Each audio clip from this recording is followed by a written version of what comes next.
Okay, so before we start, Have a sit down. Shad, you have something you'd like to scream? I am so pissed! What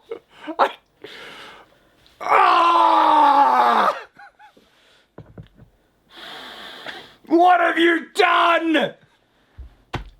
You killed it! Why are you getting so angry about a show? You look ridiculous. Yeah, and people say that often get as angry about the shows that they like that betray important things. Like, Wheel of Time is special, okay? Yeah. It's one of the greatest, fantasy stories of recent memory, really. Like, there's some great ones. You got Lord of the Rings. Wheel of Time has achieved a status near Lord of the Rings, which is just... And to see it be desecrated... Now, I have defended, good aspects of this show, and I was actually impressed with episode 4, all right? And so I'm not being, biased, I hate show everything in show bad. I am.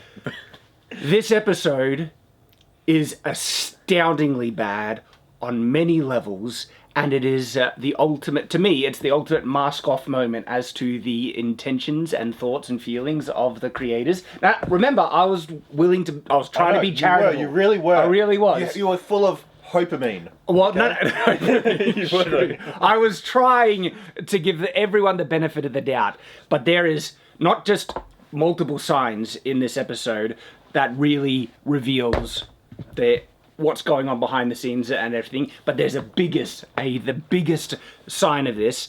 We're going to break it down. Let's do the intro.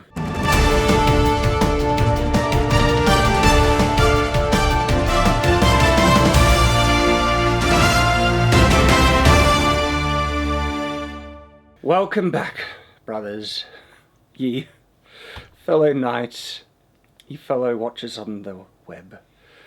For the writing is bad and full of errors. And so now our watch begins. And we watch Wheel of Time, episode 5. I have things to say. Well, before we get started, I have something to say. Shad, I told you so. I know you did. Was I not right? I never said you were flat out wrong. I said we need to give him the benefit of the doubt. And I did. You cannot say I haven't. Watch the previous episode, okay? You cannot say I have not been trying to give a charitable interpretation. But when things are objectively bad that you can't interpret it any other way, or it's real, of course, I'm going to call it out.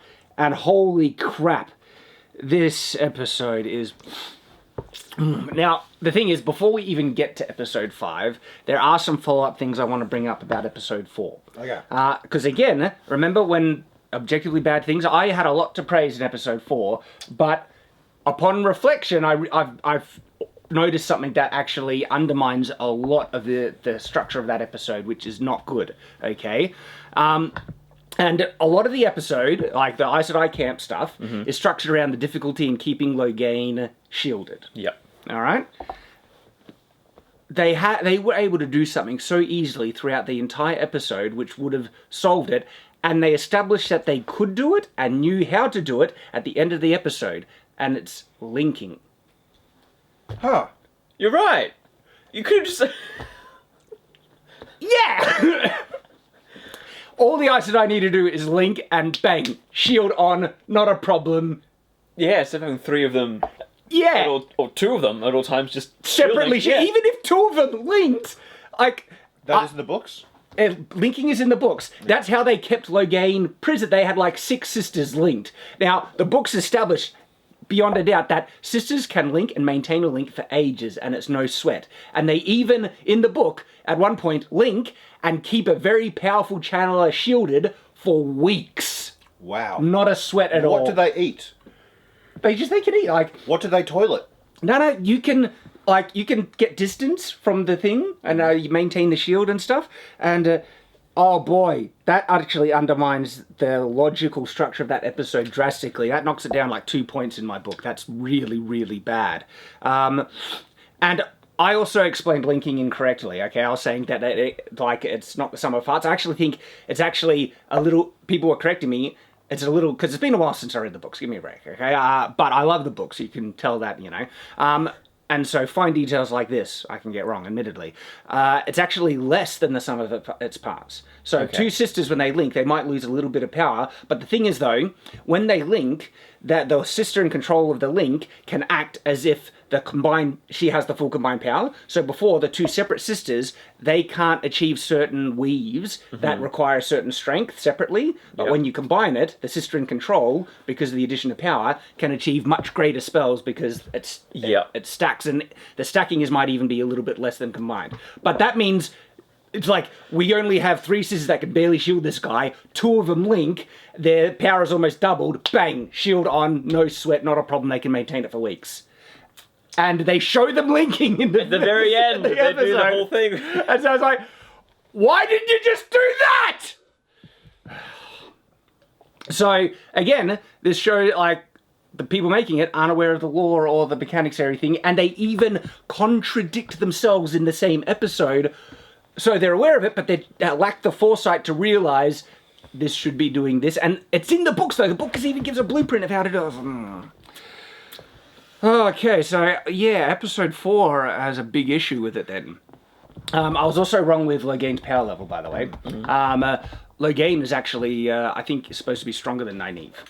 Like, Loghain's really strong. Really, really strong. So they depowered Loghain a lot. Because guess what? There is a thing in the books that male channelers are usually much stronger than female channelers in raw power. But they can't have that. I wonder how consistent they're going to be with that book fact. You see, women, on balance, can handle more weaves more proficiently and easier than men on average. And so more weaves is like more complex spells and everything, but just raw power, like that makes sense as well for gender. Exactly. Women have they can concentrate on more things at once, but men are good at one thing, really good. Yeah, women are better at multitasking on average, and men are usually better at focusing on one thing. But no, we can't have that, can we? And so also, I got Nynaeve's power level. I overemphasize her power level. She's probably twice as powerful as Egwene in the books, not like 10 to 100. But she can still heal an entire room of people on her first try.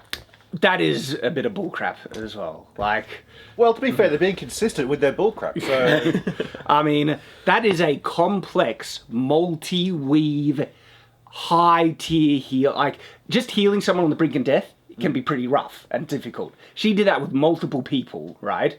Like, usually instinctive channeling, like when you're just breaking through, because there is instinctive channeling where they just kind of work things out and everything, is nowhere near that level or refined. And it takes Nynaeve multiple ways to refine her healing in the book, where this, it's like, yeah, it's Super Saiyan out of the gate. And female Super Saiyan. Ah, my goodness. I also mentioned that you can't, like, what I was saying when you can't make solid objects, I do not remember anywhere in the books where they make, like, matter, permanent matter, where they could make, like, food they could eat, or like a wooden object or anything. They can make solid kind of temporary objects. Like, people make I think it's Suwan, she makes like a dagger out of air, but it's only temporary. There's even a character who ends up being able to summon a fire-wrought sword of power. But it's temporary, and then it dissipates after he uses it. I still don't remember the power ever actually manifesting permanent matter. But they can make solid-like temporary things. Oh yeah, there's the conversation about the actual act of shielding. When the shield is on, you can't get any of the power. Yeah, because the power, whenever they use it, I've noticed, it always comes from somewhere else, not from in them. Comes from somewhere else. So the shield stops the power from getting to them that they can manipulate it. Well, see, that one is a little bit harder to determine exactly, because what they also talk about in the books is trying to resist a shield and then it's snapping in place, and once it snaps in place, it's locked. You're stuffed. Right. And so when the shield was like only barely on him, I kind of saw that as it's not on him yet. But that's why I kind of, in the books, I envisioned the shield as like something, instead of already around them completely coming in, as like this almost like barrier that's being trying to pushed onto them in one surface, and they can still draw on weaves behind them or whatever. Yep. They're not locked into it yet. And then it snaps in and just goes fully around them then. And so, yeah, like if the shield wasn't locked in, Loghain would technically still be able to draw on the power if it's trying to resist it. But it's a bit ambiguous in the show. Okay, so now we come to episode 5.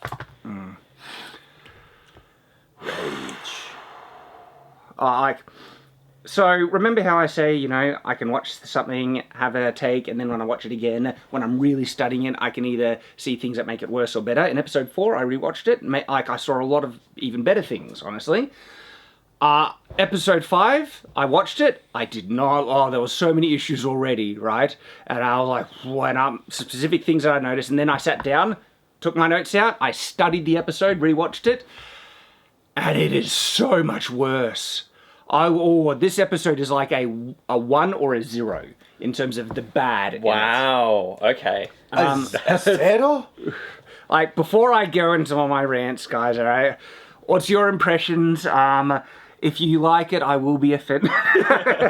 No, you're free to like it, okay? So, anyone is free to like it, but... So I wrote down my points a while after I watched them, this morning actually, but I remembered these ones, so they're not in order. But so, you know the guy with the twin axes who's really depressed that his person died? Mm-hmm. I love how he's just like, oh, I'll go with this other woman who's like, she has all of her waters. Two other waters, yeah. I'm just thinking he's just like, well, guess I'll gay now. I've written that down too! Yes! and then, I was like, I guess I'll just be gay.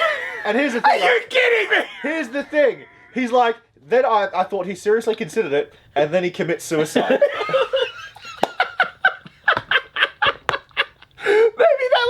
Because I have a criticism about how they're basically portrayed, because they did it with Rand as well. It's like, if I wanted a man, I could do better than... Rand says, if I wanted a man, I could do better than Matt.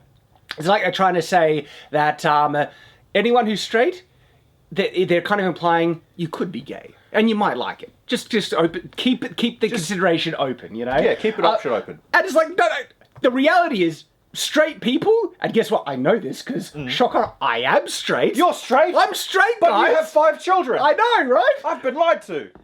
Straight people find gay sex repulsive. That's not attractive to them. It would never be a consideration. That's the reality of most straight men, okay? They're not secretly, I guess I could go for it, you know? No! But the show is like, we've seen 2 instances at least, is like, you'll probably enjoy it, just keep it. Look, Shad, you're just, not woke enough, man. Just be a bit gay. Just be a bit gay. Just be a bit gay. First time for everything, First time you have sushi. First time you try something spicy. Like, seriously. First time you put a... Anyone who's thinking, hey guys, reverse it. Could you imagine saying to a gay person, hey, just be a bit straight? Well, how offensive would they take that? You can't say anything. I know, exactly. It's like that how dare you even imply someone think about, not being gay. Like, that's how offensive should be in the reverse as well. It's like trying to make a straight man gay should be as offensive as trying to make a gay man straight. Let people have their preferences, what they identify as, and be themselves. But then he chooses suicide. Option 2. Which is far more base than I... He'd rather... Oh, man, it's funny because you know how he took the blade and penetrated himself and basically disemboweled himself? Mm-hmm. He chose that blade disemboweling him over a different blade disemboweling him.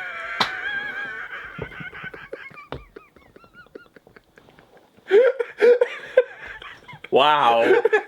That's like uncanny, Oz, that comparison is. It wasn't me, it was the show. Yeah. What a stupid show. Oh, no. People, I've got receipts, all right? We'll break this down bit at a time. Can I go through? Yeah, go okay, through.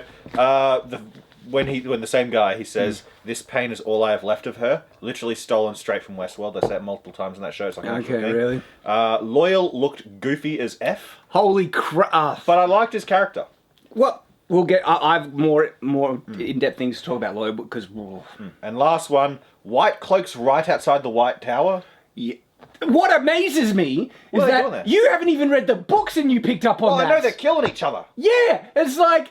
They're acting with impunity right near Tarvolin. These women know magic. There are times when the White Cloaks push what they can do and stuff like that, and they try and, but this early on the books... Yeah. And this far, literally right next to them. Right next to them. You can see the tower from them. What are they doing? This is what I'm talking about, Shad. Every time you say, no, we've got to be charitable, like, no, you don't, because this is what you get when you're charitable. You do, because that means it just validates your criticisms even more to show that, look, I'm not being, I hate everything. I've been pointing out good things when it's good, but means this criticism I have isn't coming from a biased, I hate everything. It's like, no, it's a criticism that's valid based on it being objectively bad. Okay? And so that's why it's important to try and give benefit of the doubt, try and do the fairest interpretation. But holy crap, there is an overarching issue that I'm going to start with. Oh, yeah? Which is a big mask-off thing about this show, the intent behind it and stuff. But all right, Nathan, what's your feelings? My take on it. I do not care at all for Matt or Rand's story arc or those characters. I felt if you got rid of them completely, I wouldn't have cared. Wow. Oh, gosh. That's because that is a severe indictment on the show right there. Because those characters are supposed to be so they could have gone important. home. It would have been like, great, let's get to the other stuff. I cared more about Moraine and Lan and all their character stuff. Well, I think more. I heard a quote from the showrunner that they want to make Moraine the main character, basically. She basically is now. No doubt. Moraine and Nynaeve, they're the main characters. They literally are. But yeah, And Egwene. Yeah, kind of. I do not hate it as much as you, Shad, but I think it's because I have no context of the books. Everything I've heard from you. Yeah. If I had read them, I would be just as mad, but because I'm seeing this as a first-time viewer... My dislike of the show is compounded because I like the books, but this isn't because I'm biased, because I just want books. The books give me the most clear point of reference of quality. The books are great, and so therefore if you change anything, I can gauge what you did versus the books to see what's better. Yeah. Okay? And nearly in every instance, and I've even pointed out one where I thought it was actually a slight improvement, but so far on everything else nearly, every change has been worse, drastically so. And episode 4, you might say, there were so many changes. Episode 4 was actually quite accurate to a lot of, things that happened in the book. And also it describes things that happened off scene in the book, what Logain was doing off scene in Gildan and different things. We know his gentling happened at a different point in the books, but it's kind of cool to see, things. It was good conflict. So look, that's in episode 4. So that's why episode 4, its differences aren't nearly as bad, because a lot of those differences are kind of in line with it. They're not actually changing things from the book, but then there are actual stark changes, and most of them are just horrible. Yeah. See, I don't have that context, and so I didn't hate it as much. I would have given it like a 7. Well, I'm interested to hear, because I'm going to be pointing it, because it's separate from books. If you were to divorce yourself from books, I'm going to be pointing out, holy crap, bad moments, multiple levels, and I'd be interested to hear what your rating is when I point these out, because we'll see. I'm confident. One, I like when seeing your reactions when I point out something pretty black and white, this is bad, and you realise and you're like, oh wow, like we saw that right now when the linking thing that could have had Logain shielded, not a problem the whole time, just like in the books, funnily enough, and that means that whole episode is technically built on a false foundation. It's stupid. So yeah, okay. The biggest issue I have with this episode, most of it is pointless. It's filler. It doesn't actually progress the story. How much time is devoted to the sad warder who kills himself? A lot. Like over half the episode, also, almost. How much time is devoted to the sad Aes Sedai who died, who we have no idea who she is? We don't know the character. Yeah. We saw her once and then she died. She was in 2 conversations and then she died, and it's like, oh my goodness, my heart's breaking. Like, they're just trying to put that across. It's the fridging thing, man. It is. Look, okay. But he is right, because not Lord of the Rings, The Walking Dead did this over and over again, and it's so frustrating. And they've done it here too. We don't know these characters. We don't care about them. I wouldn't care. Like, it's kind of in reverse, right? Where the false criticism of fridging, I think saying fridging is universal bad is wrong. We've already talked about this. Is that it kills off a character to give another character more emotional impact in their own story. It's all about that character. They did that with a character that we don't even friggin' care about. Yeah. That ends up killing himself anyway. Well, 3 times in a row they did. Which is then essentially, like, the woman is fridged to fridge the guy to give Lan the emotional thing because so people have been saying that this is actually a setup of Lan. What is going to happen to Lan if Moraine dies or if he does it? Like, what is Moraine going to see? Like, the book you didn't need to do this. The book addresses it fine, and the book gives it as much exposure as it needs to be to set up whatever happens in the future, and it isn't much. It's like a fraction of this episode is so unnecessary, and what pisses me off the most about this, okay, is that one of the main things they've said about this adaptation is that there is so much in the book, we have to cut all this stuff to fit the story in. And then they just made a whole friggin' episode almost that's not in the books that they just put it Do you get what I'm saying? Yes. Oh, yes. That if they had so little room or time to fit in story, then how can they honestly justify adding in stuff that is a whole episode of crap that's barely in the, most of it, half of it, this water arc isn't in the book at all. It's unnecessary. We don't care about this guy, okay? And you're telling me you cut things from the book. Like, if you cut that, get rid of this water, sad water story, we could have had Camelin. We could have had Rand going into the palace and meeting Elida and the Queen and the Princess and her brother and the really important characters.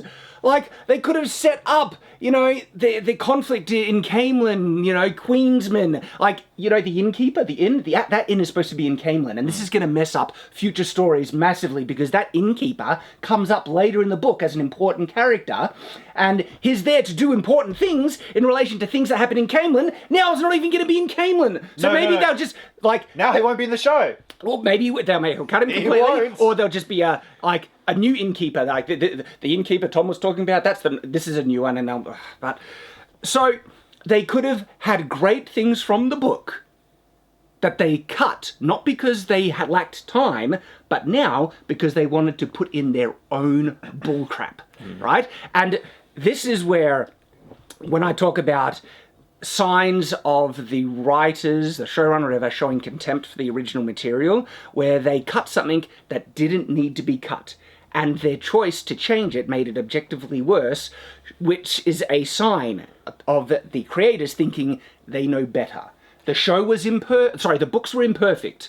We can improve it. Let's make the books better by making arbitrary, subjective changes to our own tastes and agenda, which we will get to, to improve it. No, this is a mask-off moment for the creators about pushing really specific their view of the world, what's correct, what's right, and all that stuff, and injecting it into a classic great story because they think they know better, they can do better, and these are problematic elements in the book that needs to be fixed. Screw you!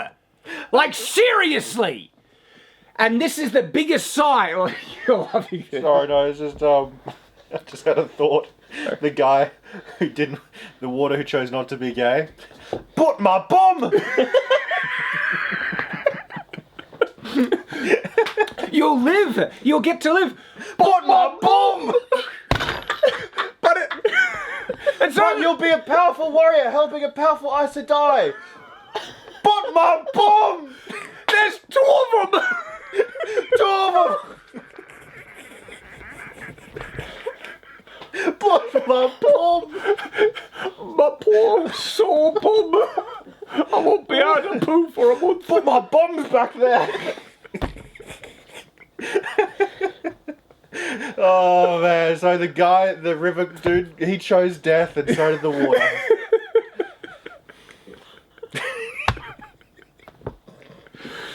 Oh, I'm glad we didn't make a shirt too soon. By the end of this series, we're gonna have "But my son, but my bum." We're gonna have "But my everything, but my butt." Oh man, okay. Bit of brevity. Shad, release the dragon again.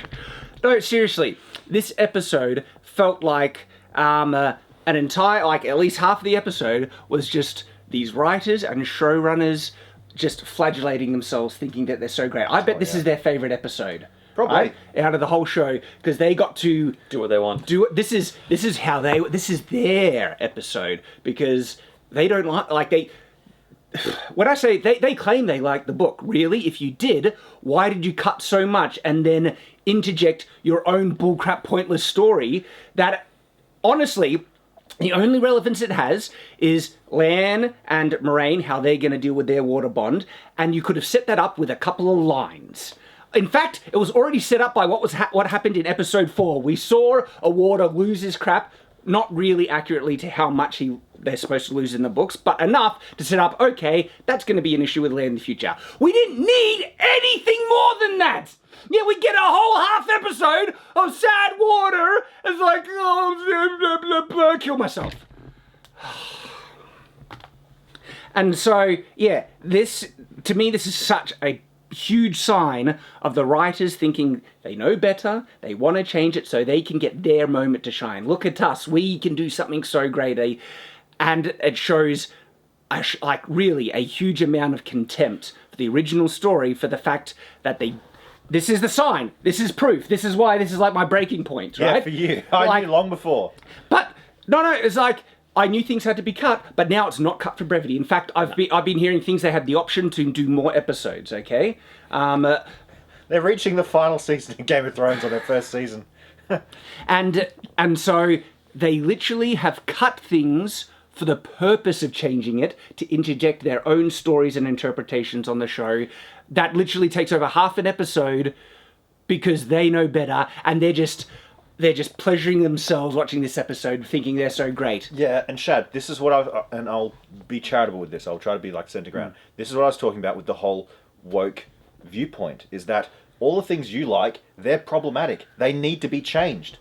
You like them because they're traditional and it's a good story. They need to be changed. When you say all the things, like, I know, like, because we like magic, we probably like Aes Sedai. There's things that but there's a lot of things that are in the book that I like as well. Yeah. That they hate, of course. Yeah. And I'm going to be pointing out specifics because that's the biggest mask off moment for me. But there are many in this. Like, there's been also build up. For instance, the 3 guys. They are such friggin' cowards. Yeah, cowards and inept. And nothing heroic about them. This really hits home with the White Cloak scene in Perrin, like massively so. Yeah. I'm going to go into the specifics, but there are so many times when they could have shown these guys acting somewhat brave, resisting, doing cool-like things, like they could have tried to fight against the Fae, they could have actually shown a backbone against a girl with a sword. Like, in the book, they get threatened by a dark friend, and they tie her up, they actually take her down and everything. You could have done that, and when I say changes, you didn't change that because of brevity. Like, you could have done a far more accurate scene to getting confronted by a dark friend in a village, right? Accurate to the books, that would have taken as much time, maybe even less than what they showed in the show. So then, why did you change it?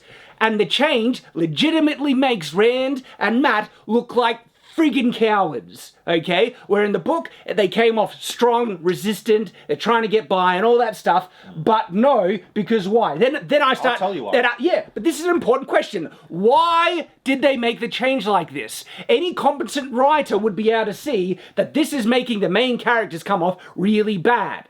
So either they're astoundingly incompetent, or there's this little thing that they're aware of that... No, we can't make the boys look too strong. This is they're being confronted by a girl. The girl has to, and it is not putting down women by acknowledging the fact that guys are on average stronger and could easily deal with a girl with a sword if there's 2 of them and stuff like that. And they did in the books and stuff like that. But no, it's like they can't even allow a girl to show any sign of potential weakness in this show. And this really comes. So if you think, no, Shad, you're going too far, no, watch the White Cloak scenes with Egwene, because holy friggin' crap, we get to levels of utter stupid retardation of astounding levels because they cannot allow Egwene to be seen as weak. No, she's unbreakable now. And because she's unbreakable, she's gonna have some guy with a knife at her throat ready to slit it open, and the friggin' Egwene in the books would be literally pissing in her pants at that threat at this point in the book. She would be scared as hell. And then they have her showed being scared as hell, and then she flips like a dime so quickly it gave me bloody whiplash that she's like, go ahead and do it. Kill me, gut me like a pig, and I'll come back in the next life and split you head to toe. Are you kidding me? She goes from one extreme to the other instantly because no, she can't be weak. And then... And then she gets Perrin free as like, oh, okay, she channels weekly, okay? And so that might have been a sign, oh, finally, they're showing Egwene isn't super powerful already and everything. And so she tried, she failed. That would have been enough to show some gumption on her. She's trying to resist, but she fails. And then she can't channel enough fire to kill the guy. She does something really clever, but I can channel enough to let Perrin free. That would have been great! Done! Problem solved. You show Egwene resisting, you show her strength, you could get rid of the stupid whiplash thing where I'm not afraid of death suddenly. And then it would have been great, she's clever, in line with Egwene, Perrin gets free, and then Perrin goes up, he approaches her, suddenly the White Cloak loses his crap and just like... He drops his knife. He was armed against an unarmed guy that's been half bled, and suddenly he's free and he's got yellow eyes, and a White Cloak is just light saving instead of, holy crap, Dark Friend, I need to kill this guy straight away. But no, he just loses his crap, drops his knives, afraid of anything, parents get there, and suddenly Egwene appears out of nowhere. She was tied up. We don't see how she gets free. She just appears out of nowhere and stabs them in the back when that should have been Perrin's thing. Perrin is the one who is the protector. He defends, he fights and everything like that, but no! You can't friggin' have them do that! And now they have to give it to Egwene who's already done great things, but because girl, women power, all this friggin' bullcrap! I hate it! Oh, I'm so pissed!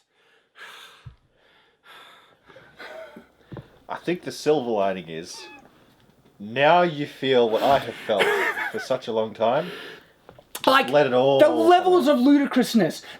No, we can't have Egwene be seen as weak in any way. She has to be the one who defeats the White Cloak. So we're going to have her magically free herself from these restraints. And if you say, no, she could have fired them free. One, not enough. We saw how much time it took to free, and then Perrin had to use his strength to rip out of him still. And so it's going to take way longer for a weaker girl to be able to do that. And they still didn't even show it. We didn't hear a sign or anything like that. It's literally teleportation. She was tied up, Perrin's approaching the guy, and then she's out of her restraints. We don't see anything. He's just there with a knife, stabs him in the neck.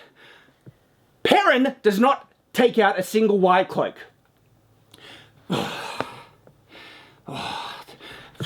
And I'm just getting started with this crap. I'm serious. Like, holy... This episode is garbage beyond expression.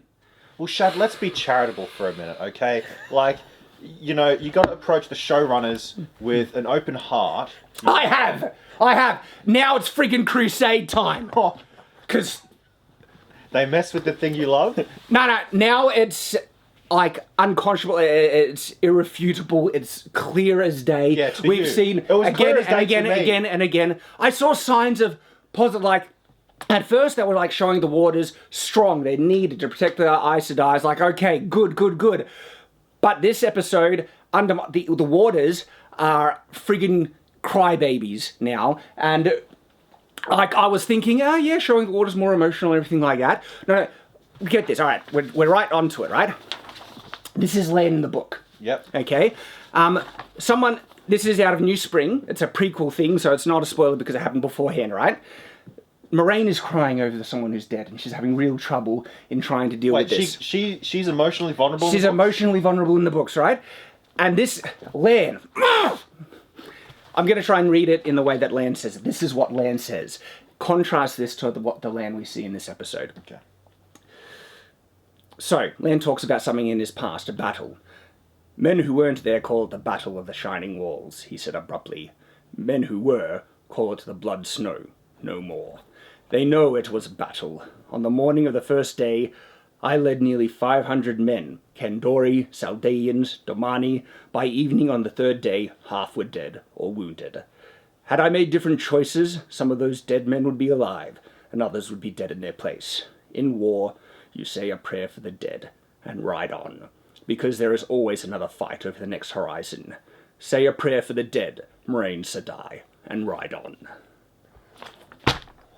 But now he's crying like a baby. That was epic. That is... I want that guy. It shows a level of maturity and understanding of what's important. And being a warrior. Yes! That's what Lan and a lot of the waters are like, But no, stoicism, strength, that's toxic masculinity. Yeah. We can't have that. Not for the women, it's not. Not for the the women. women. They have all of these masculine traits that typically go to men. When a man demonstrates it, toxic. Remove it. No more. So, Lan, in this scene, like, you might say you can't compare it to the books, all right? This is a point of comparison to show how much better Lan was in the books. A stoic warrior was actually far more necessary for the role and everything like this, and now they have Lan breaking down, contradicting his character. Like, breaking down, crying, screaming, rending his shirt, rubbing his nipples, right? Sorry, it's funny. He was, though. Yeah, it was. Ah!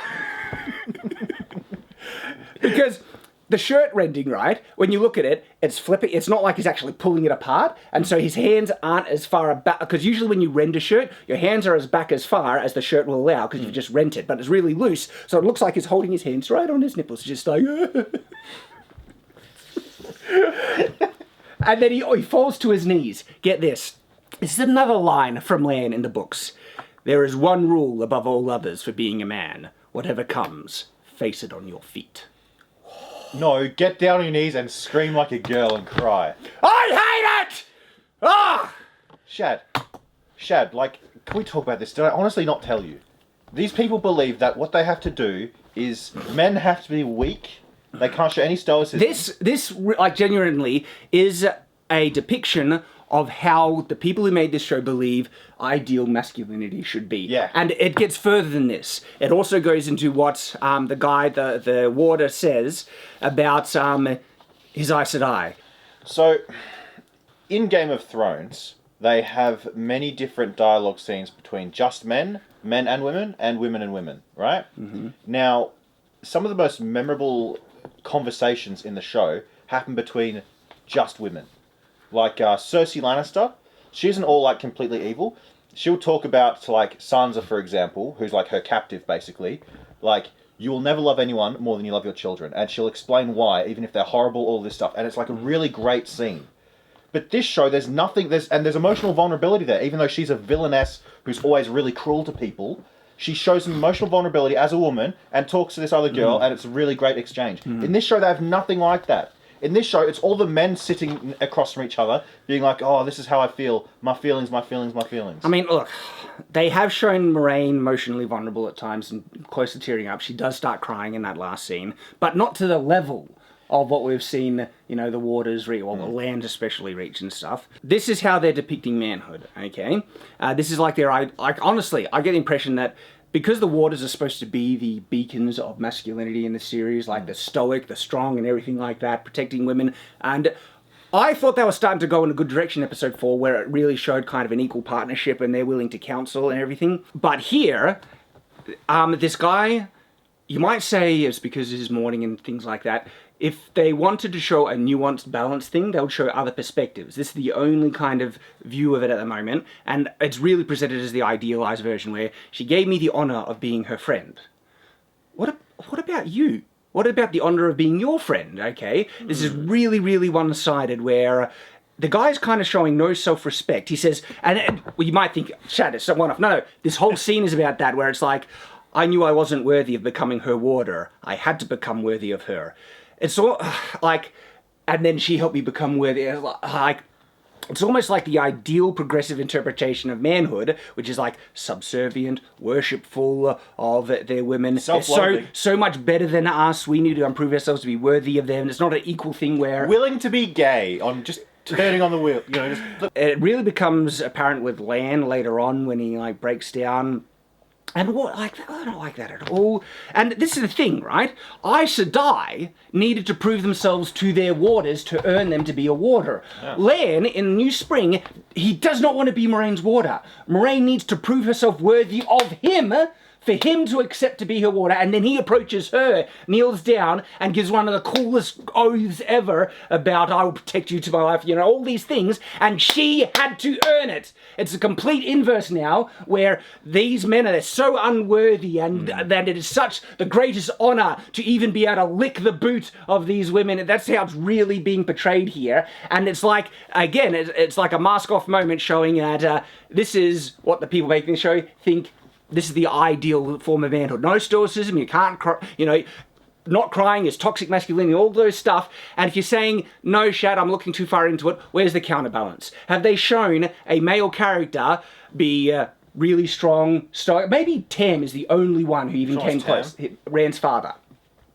Yeah, he's the closest one. He was the closest one so far. But really the main characters in the main cast, they're cowards. They're running away. They bear, like, the perfect time when Perrin could have actually done something, they give it to Egwene, and really, it's when Egwene stabs the guy in the back, getting it free. They had to go through so much convoluted bullcrap where she just appears out of nowhere to give her the kill, not the real, he's probably alive, instead of Perrin. Okay? The logical progression of that scene is that Perrin would do it. He would take out this guy, save Egwene, but they chose to change it. Why? Think about that. And you come to the answer. This is, like I said, mask-off moment for the creators, where we are seeing changes which are clearly done because of their own worldview and agenda, which is making the show far worse than what the books are, and it's showing contempt for the books to an extreme level where they will actually inject more than half of an episode instead of what was in the books because they think they can do better. It's just do better. No, they think they can do better. No, but that's we got to get rid of these problematic moments. There's too much toxic masculinity in these things. We got to make the waters really, really emotional. And I know you can make a character like a male character emotional. I'm not saying that, but show it balanced, especially with the waters when they were so just, you know. And Lan's lines, you know, I think that there is such a good depiction of manhood in the Wheel of Time books. It's like, think about that line. There is one rule above all others for being a man. Whatever comes, face it on your feet. How great is that for teaching, like, the concepts of manhoods? Because sometimes you do need to be the shoulder that other people can cry on, okay? Be the pillar of strength and everything, and that will fall to men more often, all right? But Shad, what if your friend kills himself? You need to rip your shirt open, twist your nipples, and scream. like a chicken while you're at it. And there's so many great lines like this. It's like, you know, what's the line? Something is lighter, feather heavy. Death is lighter than a feather, or duty is heavier than a mountain, or something like that in the books. It's like, there's just really great lines about responsibility, doing what you need to, even when it's really hard. And oftentimes, you're the man, shoulder the burden, do what needs to be done. Because someone needs to do it, and you're the one who's most capable to do it. And it's usually Lan teaching Rand these things a lot, because Rand has the sword. Lan should have been teaching Rand how to use the sword. There's none of that.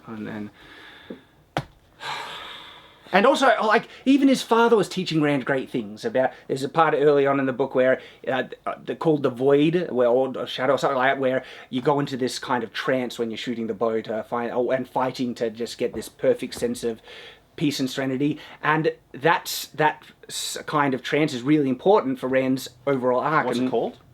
The Void and Shadow, or Void and Flame, or something like that. Really, really great stuff. It's just this philosophy of combat and focus in the book, which is important for Rand's progression as a character. There's none of that so far. I can't stand it. Well, just on a little bit of a tangent, who's excited for Amazon Lord of the Rings? Because we've all seen how they're treating Tolkien's works, you know. Oh man, I'm so excited. We're not going to see the exact same repeat of what we're seeing here. So, I reckon it'll be worse then. Worse, you won't get through past 3 episodes. We'll have gay Saruman. The things that I'll be pointing at, it's not just the things that we've mentioned. There's so many examples throughout these episodes so far where the creators are purposely injecting their own standards and views because they think whatever they're replacing, obviously, there's something wrong with it. What they're doing, they legitimately think is an improvement for whatever reasons, which I think they believe that must be problematic. Like the conservative nature of the two rivers. Let's put in modern sex and everything like that, you know? Let's make it as diverse as London is right now. Yeah, like, because you can't have ethnically homogenous places, even though it was very common in history, and the book was already really diverse because it had all these different cultures, but no, problematic again. And it happens again and again and again, and it gets to a point where it's so obvious. And then when it goes so far to the point where, well, we'll actually take out key great parts of the thing and just make up most of an episode of our own bullcrap because we want sad water and land crying and all this stuff. Again, I bet they love this episode. Oh man, they do. Yeah. Oh gosh. And so this is really more than enough evidence for me to just like, they've co-opted this because they want to, like, they are nowhere near talented enough to make their own story. They could never write something as great as Wheel of Time and have it be as successful, but they want to get the message, their standards of views out. And so they will co-opt something that's great, inject their bullcrap in because they're not talented enough to make their own, and then ruin it in the process. It's the skin suit. It is the skin suit. Yeah. Because this isn't Wheel of Time. Okay. If it's not Wheel of Time, we have to think of a name for it. Is it either Woke of Time or Wheel of Woke? Probably Woke of Time. Wheel of Woke is too much like Wheel of Fortune. It's like this weird You spin the wheel. Cancelled. Get out. Well, so get this, right?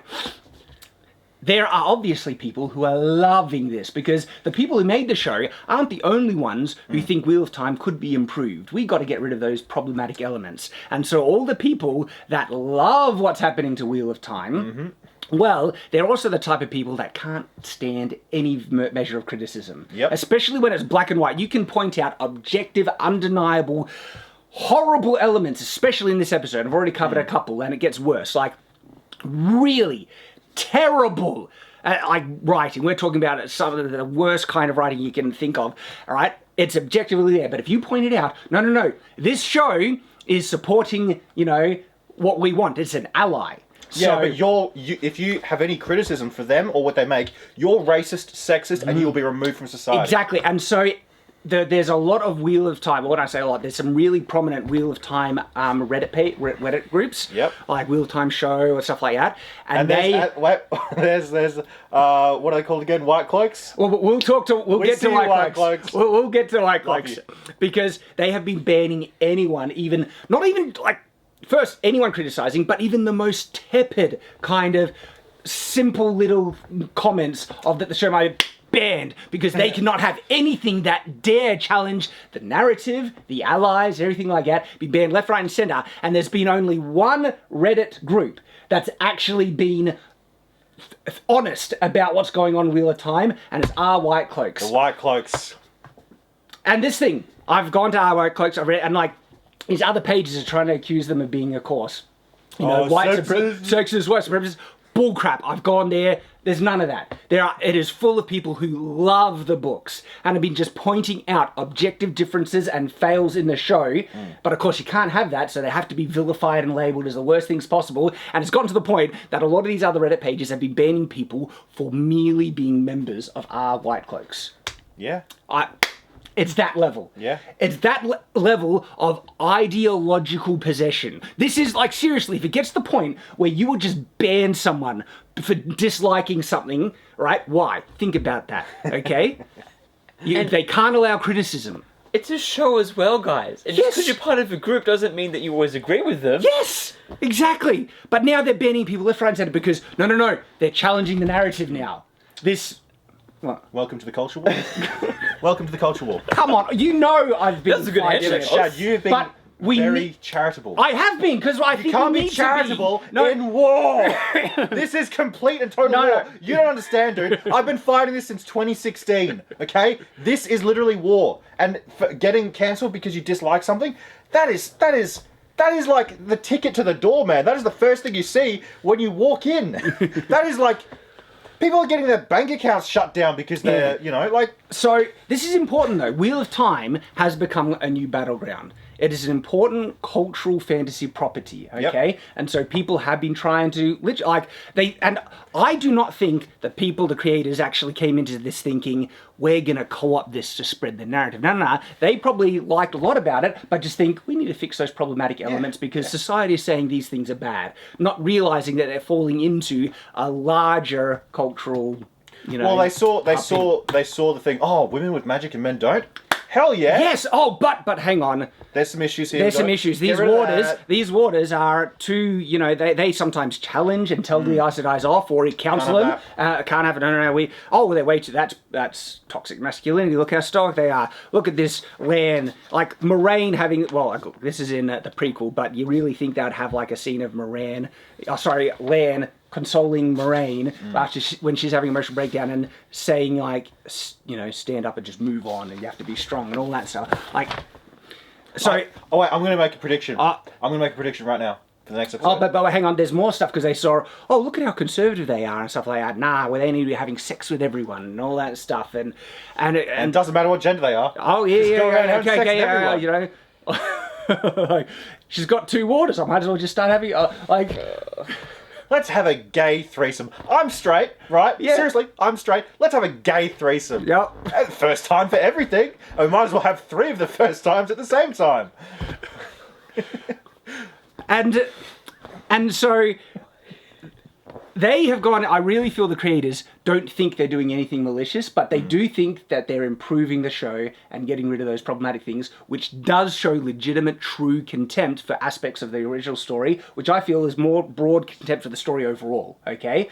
And the story was great, and they're legitimately moving some really important positive elements about the book. The book's underlining message about that men and women need to work together. They're better as equals. They're better. It's our differences that help us because we fill in where each other are lacking. Exactly. That's really, and so they're trying to make men and women not as starkly different and everything like that, and also toxic masculinity and stoicism that's got to go as well, and all these things. Well, no. But Chad, you're skipping it. The toxic masculinity the masculinity can't be shown by men. It has to be shown by the women.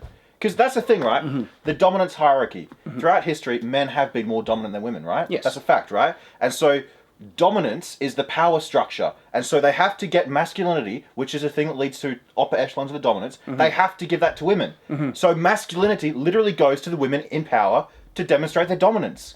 So there is no toxic masculinity. There's only masculinity, and the women have that alone. None of the men. And what's annoying is that there are great female leaders, right, that don't need to be overly masculine to be great female leaders. Yeah. And we're not saying women can't be masculine in other aspects, but when you see such where it's like a big overrepresentation and it's getting skewed, where the guys are running away and they can barely lift a thing to defend themselves, and like the only person that's fought back in these confronts is so far Egwene. She stabbed someone in the neck. I'm trying to think. They fought back against the Trollocs, but I'm talking about in conflicts where there's like one or the other who's doing what and stuff. And so I don't care if they show a balance, right? Where women can be more masculine on average, but then you see women who are very feminine get a balance, and you can have men who are stoic and strong, and then men who are emotional and stuff like that. But it's when it's so clearly skewed in one direction, where one is like presented as the ideal, the better. Look how great this guy is because he's so sad that his Aes Sedai, and he needed to be worthy of her, and it was his honor to be her friend, and not vice versa. And she didn't need to do spit, and he was a drunk, and why would she ever deign to even look at him, and all this crap, right? Where it's so clearly presented in one light, and one other light where the guys are being cowards and women all strong and all that thing. It's overt, okay? Just give a balance, but no, you can see their worldview on full display here. Yeah. And then if anyone who challenges it, they're rigging and cancelling and can't handle it. So shout out to our white cloaks. You guys are honestly some of the only, you're true fans, obviously. I've read a lot of the posts and everything like that, and I'm really annoyed at how vilified any member of that community is getting slandered. Shad, you said it was the mask off moment, right? Well, I can see the mask. I recognise the mask. So you got to trust me about these things sometimes. Well, no. I get this stuff. I understand, but remember, I really do feel we have to approach it charitably because it just justifies it when we call it out even more. Because you'll be burnt again. No, you cannot. If I need to, I need to. But you can't call me biased about this stuff. Oh, yeah, definitely not. I am biased. Yeah, that I did not come into this in good faith, hoping for a good show, calling out good stuff when it was good, bad stuff. And if there was potentially things that were showing a kind of agenda or a thing, I was like trying to, look, it could be this or it could be that. There are other ways that that thing could come without just being agenda driven. But when you see it again and again and again and again, and then the massive example of this episode of where they basically get rid of chunks of plot and just inject their own bullcrap, that's is like, all right. You know, yeah, Shad, I'm biased, and it's my bias that protects me from all of this stuff. Because I sign off as soon as I see the first sign. Because the first sign, like, it's smelling smoke. You're like, oh, there's fire somewhere. It's literally that. If you're looking at a series and you smell a bit of smoke, just wait. Just start the countdown, man. I've signed off on the Halo TV show. I signed off completely. So just wait for the end to come, Shad. That's all we have to hope for. I think we'll get a season 2, and if they do season 3, it's not going to be from the success of the show. It's going to be because they enjoy presenting their ideas. Yeah, and the sunken cost fallacy. It's Amazon, too big to fail. Yeah. Well, oh gosh, like, I mean, if I was just watching this casually, I'm done. Yeah. No, this is... But now it's business for us. Well, this is the thing. I don't want to keep watching it, but I think you guys want us to keep watching it. Because there are people who are not watching the show, but they're watching our reviews of it. Yeah. Just... I get a massive kick out of watching you scream. You do not like it. You are angry. I am. Like, so mad. On multiple levels, okay? It's not only my love for the book, but it's also my standards, love for good writing. There is such crap here. Like legitimate garbage in this episode. No, you said it wrong. Garbage. Garbage, right? Like, and I've pointed out already clear examples. I'm going to be pointing out more. This episode is trash. Utter and complete trash. Yeah. I almost want to lead a crusade on it, but I have to edit this thing, so I can't.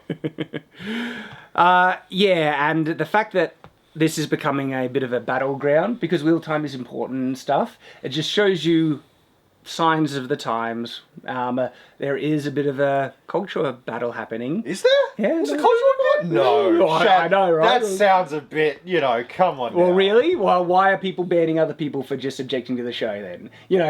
And these are, like, the people who say there's no culture war, this is just, updating the show to obviously better, more modern sensibilities. Okay, then why are you banning people who are objecting and actually pointing out that these are wrong? Because they're sexist and racist. And also, it's also making your standards and beliefs the cultural pin. Like, do you think there's not a massive amount of people in the world who actually think traditional masculinity is important? Yeah, gender like roles men. are important. Both men and women believing this. Okay. But it's not only that. What about conservative views about sex? Okay, no, everyone should be banging 24/7. What about the fact that straight people shouldn't have to be told to be gay, or said that you could just consider it and stuff like that? Protect your bum.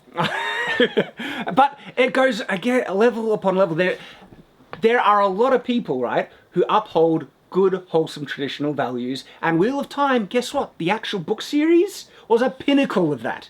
It was full of it. And if you think it isn't, well, you honestly don't love the books nearly as much as I do then. I think the books are great. I don't want to see the books to change. Okay? And so I do question how much you respect the books if you are on board with all of these changes, or especially think they're better. If you think these changes are better, it's like, oh, I love these changes. They improve. What's happened so far in the story? Nothing's happened. Yeah, we still haven't got to any good bits, have we? They just forgot about. Oh wait, I won't finish what they forgot about. Episode 4, there were some good things. Yeah, so. but then episode 5 was like five just an hour of filler. Also, did you ever notice they had 2 of the same cage? Yeah, it was in my notes. I was like, how many cages do they have? They have a lot of cages. All of the men, they're wearing cages. Yeah, no, there are little things like that too. Yeah. Like how, it's been a month, but they look all exactly the same after a month of travel. Yeah. No one's got any stubble or beards. No one's... Well, their hairs are a bit longer. My hair grows quicker than that, though. Okay, well, let's go to that because, so the episode opens, right? And look, even though we're not technically set, we've already covered a lot, and so we'll try and skip the things already covered. But suddenly it's snowing, and it's like, it looks like a completely different place. Yeah. And it's like, did they travel and then decide to bury? It was jarring and weird. It did not look like the location where the battle was fought. Stylistic choice. And like, the battle was fought in like, it felt like autumn. There was leaves were falling and stuff. And now it's like, how many weeks have passed already? They don't say, but it's snowing now, and they're only just now burying people. It's really quickly. It's really jarring, and like it's like it just had a bad snowfall that night. It's like, no, it was a stylistic choice. I know it was stylistic, but because this is the thing, when you're creating a show, you get to choose what to depict, and you'll usually choose things that don't make it confusing to the audience or anything like that, not explain anything. And so they legitimately chose it's going to be snowing in this scene, and it's what? They just kind of forgot the consistency of weather. And no one because when it's such a stark change where if there was no lead up to it or anything like that, you probably should have someone at least comment on it or just contextualize it, but it wouldn't fit for the scene because the scene's supposed to be somber. But they're just burying these people in the middle of nowhere. You realise that one of the people they're burying was like the king of Gildan. Yeah, half of them were the bad guys. Why'd they care? Well, hang on. If they were the bad guys, it's like this. They were supposed to be under attack by an army, and there's like only 15, 20 of them getting buried. Yeah, the gravesite was very small, and it looked like there was 50 in the attack. Some say 20. Like I think maybe if you push it on mass, maybe 50, but still not as big as the army should have been. But now the people getting buried look like barely anyone. It's like that wasn't much of an attack, and you're telling me that like Six Sisters can't take. And there's that, but oh no, a lot of people retreated, you'll say. But no, bury him in the middle of nowhere, including a nice about a king. Why they care like when kings die, it's usually a big event, right? And they're buried in these big sepulchres or whatever with their kingdom. Like very weird, and the depth of the graves are like only that deep. Yeah.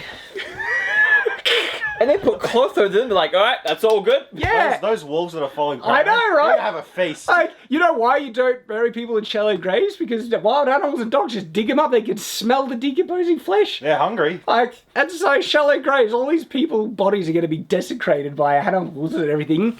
They just get heaps of white linen out of nowhere. It's like they just had it with them. Like well, they are women, so they're into we are in the first scene. The first scene! And we have levels of stupidity already.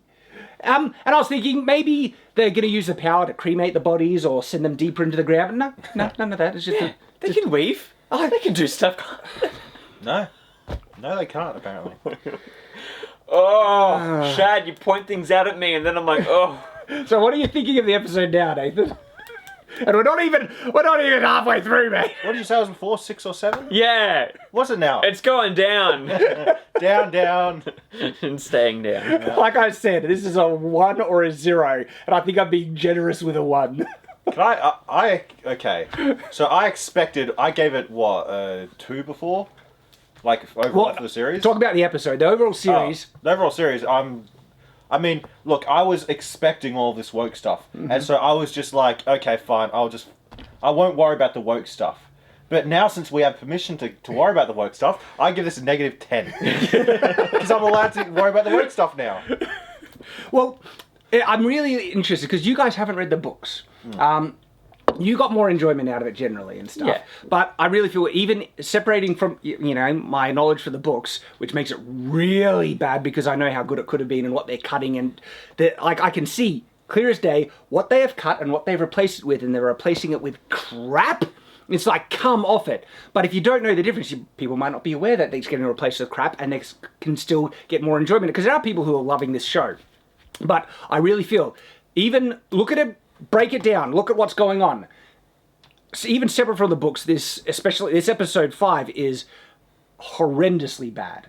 And we're going to go bit by bit. Like, I'll be pointing out really bad stuff that you do not need that is separated from the context of the books, and it's just top tier garbage. Like, this is, like I said, a 0 or a 1, and that's separate from the books, and if I include the books, it's in the negative zones because of what they have cut, what the great stuff they have cut, to replace it with this. Just like, they're replacing it with something I'm giving it like a 1 or a 0. That's what they're replacing.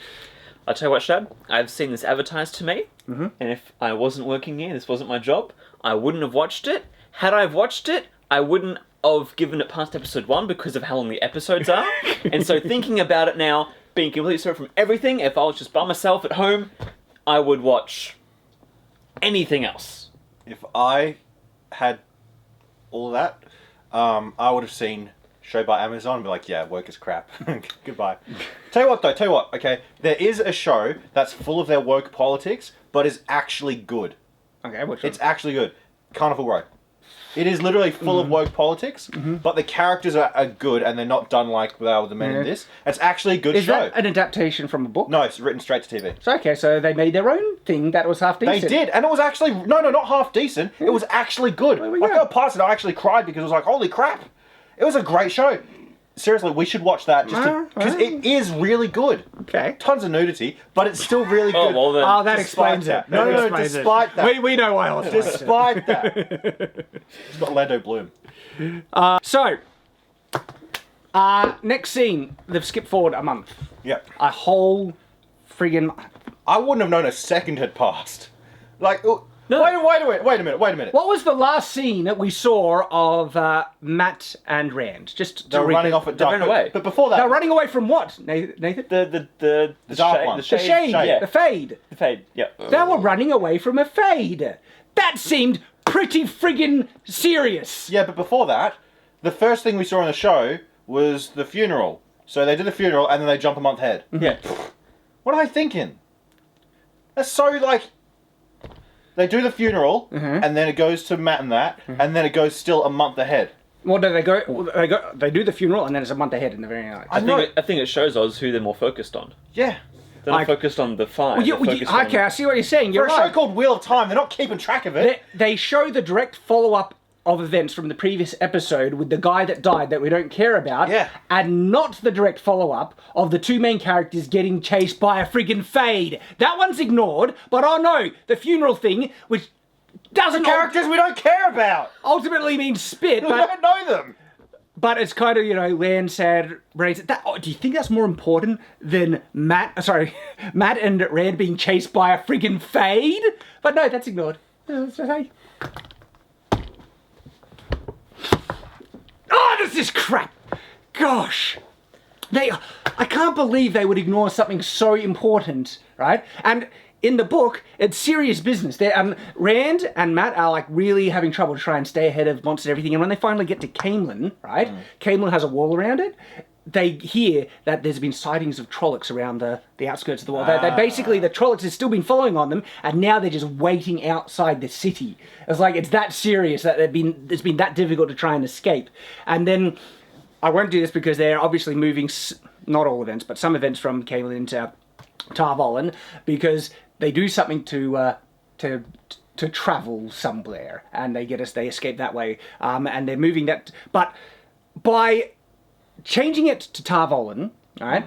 When I knew that they were going to go from Tarvolin just from like an image of the next episode. It's like, oh, they're going to be in Tarvolin next episode. That's jumping forward a bit. And at first I was like, they better show the time it takes, because in the book it takes ages to travel across this world. It's a big world, and like it takes months, so not just a month, sometimes months to get from like where they are all the way to friggin' Tarvolin. Well, even if it did, But we okay, wouldn't know because they just skipped there. Well, no, I was worried that they weren't even going to say 1 month later, or that they're just going to basically like Sure, they teleported, yeah. because this world is big. They needed, but okay, they did that, good, but they do realise that opens up a whole nest of issues, because a month has passed. A lot of stuff happens in a month. A lot of friggin' stuff happens in a month. Like they grow hair, they shave it on the road. by this time, Perrin should be a friggin' converted tinker or something by now. He's been living with the tinkers for a month, hearing them preach Way of the Leaf. Yeah, all that like, crap. Matt should be wholly, just gone right now. Like, just have a note. What are you guys aware what's causing Matt's thing at the moment? The dagger that's... Do you think it's the dagger?